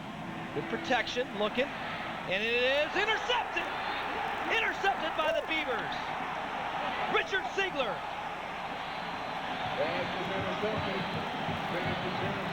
That's that Oregon State defense making a play when it counts. Breaking on the ball, looking at the quarterback. You can see Richard right to the right of the screen, right in the middle. Kind of a bad thrown ball. I think Clemens thought Whitehead was going to go to his right and went to his left. Now you had an interception. And the Beavers have all the momentum right now. Great field position. 2 tight end set with Ewis and Newton. 2nd down and long from the goal line. And he does have a cannon, and wide open is Haas. Haas has got the ball inside the 30, and he may go. Haas to the 10, the 5, and down to the 2-yard line. They'll mark it at the 1. Knocked out by Jason Leach. Mike Haas averages over 24 yards a catch on the year, and this is why. People just seem to forget where he is on the field. Number 28 right here, going between the safety and the cornerback, and he is so far wide open by 5 yards behind Poole. Poole can't make the tackle. Leach comes over. A 90-yard play for the Beavers and a fantastic start for Oregon State. Officially 90 yards, but Anderson threw it from his goal line, and they took it down to the 1. Great play for Oregon State. 3 tight ends. 2nd down and goal. Again, they go heavy out of the eye. Here's Jackson, left side. Bangs his way in, and Oregon State's on the board. So the Beavers score first, his 15th rushing touchdown of the year. He made it look pretty easy, too, off that left side with a pitch behind the block of tight end Jeremy Weldon, who's lined up as a fullback. And Jackson plowed through. They got the Beavers exactly what they need to make USC nervous. Ilanimi comes on for the extra point attempt. This is not the start that USC wanted. Good snap, good hold. He splits the sticks, and it's 7-0 Oregon State. How about this?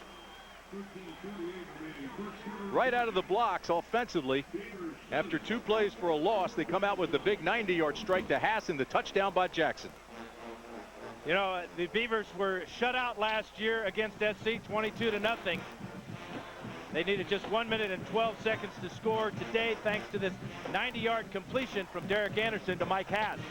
And then the touchdown. Watch Steven Jackson. Watch who he's going to run over here. Number 62. Kilkenny. Brian Kilkenny. So he runs over Kilkenny and gets into the end zone standing up. Well, you know what's interesting about this is you were playing the third back. Lendale White is in the game now as the lone tailback. Liner with a 5-step drop. He's got pressured. He's going down. He's sacked. And there he is, Swancutt, who is the career sack leader at Oregon State with 23. He now makes it 24. Defensively for the Beavers, it's a fourth at the top of the screen. He's your motion man. Little screen. This is Jackson. He's got a blocker and a first down to the 40-yard line. Losey with a good block out in front of Jackson. You know, I'd like to count his yards after contact. He seems to get as many yaks as anybody I've seen.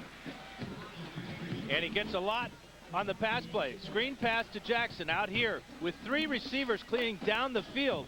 It gives Jackson a lot of room to run after he makes the catch. This is his 35th reception on the year. That's third most for the Beavers. Well, the Trojans were getting good pressure on him the last couple of plays, so it's a good play to throw over that pressure. They got him loose, and he got the first down. Into USC territory at the 40. Throws the out. He's got it complete. This is Newsom inside the 30 to the 29-yard line. Will Poole with the tackle. Well, if you're just joining us, Steven Jackson scored first for Oregon State to make it 7-0 Beavers. Then on this, 4th down and 9. And they're going for it. Dennis, who's your lone tailback.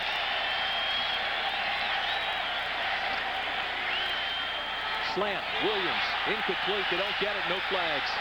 Good coverage that time by Browner. Browner's just a freshman, but he's had a great year. 5 interceptions and knocked that one away. It'll be first down Oregon State when we come back. 4:24 to play in the first quarter. First down Trojans at the 46.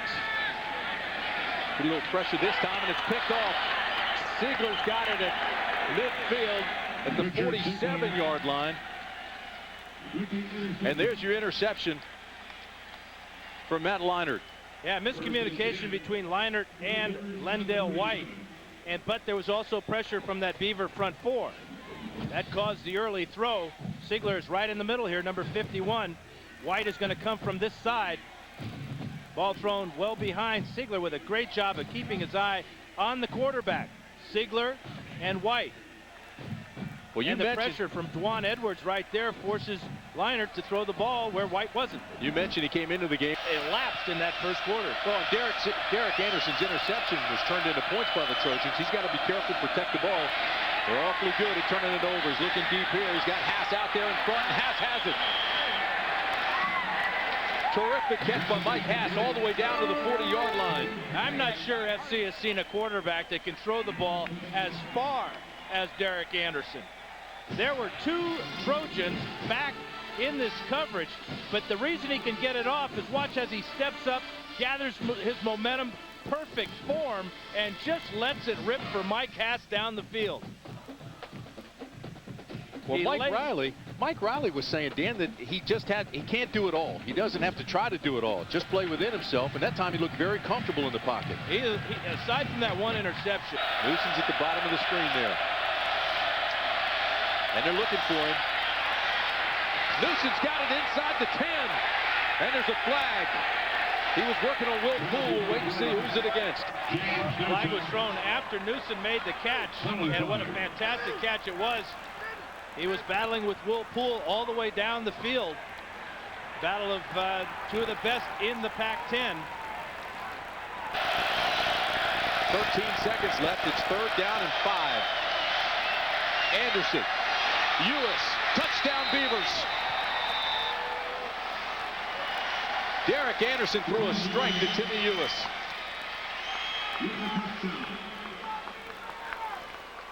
Well, Tim Ewis, no stranger to the end zone. That's his 7th touchdown catch of the year for Derek Anderson and the Beavs. And you can see the fire from Derek Anderson. And Pete Carroll's got to be wondering, why did I use that timeout? Good point. And how about the clock management by the Beavers? 6 seconds left. And they went a long way in a short amount of time. What a drive by Derek Anderson and the Beavs. And the extra point is good. He bobbled that one, too. Ewis at 6'5", 250 pounds, and he can run. He can get down the middle of the field. Here he is, number 84. The key is real good pass protection for him. He doesn't get the hot read right there, but he continues on his route, and now he's no match for Jason Leach as he bowls him over and into the end zone. Ronald Nunn on a blitz, and when you blitz, you better get there, or you've got single coverage in the secondary, and that time Anderson made him pay. Well, how about that? That changes the complexion of the game just a bit. And you're right about that. Perhaps one of the greatest college football games of all time, the Ohio State upset of Miami at the Fiesta Bowl. We'll have that selection show for you tomorrow. Put everybody in their place. 3-step drop, and I mean this is picked off by Browner. Browner's got his 6th interception of the year, and he's going to take it into the end zone. Leinart was just tagged in the backfield. Brandon Scales just tagged Leinart in the backfield.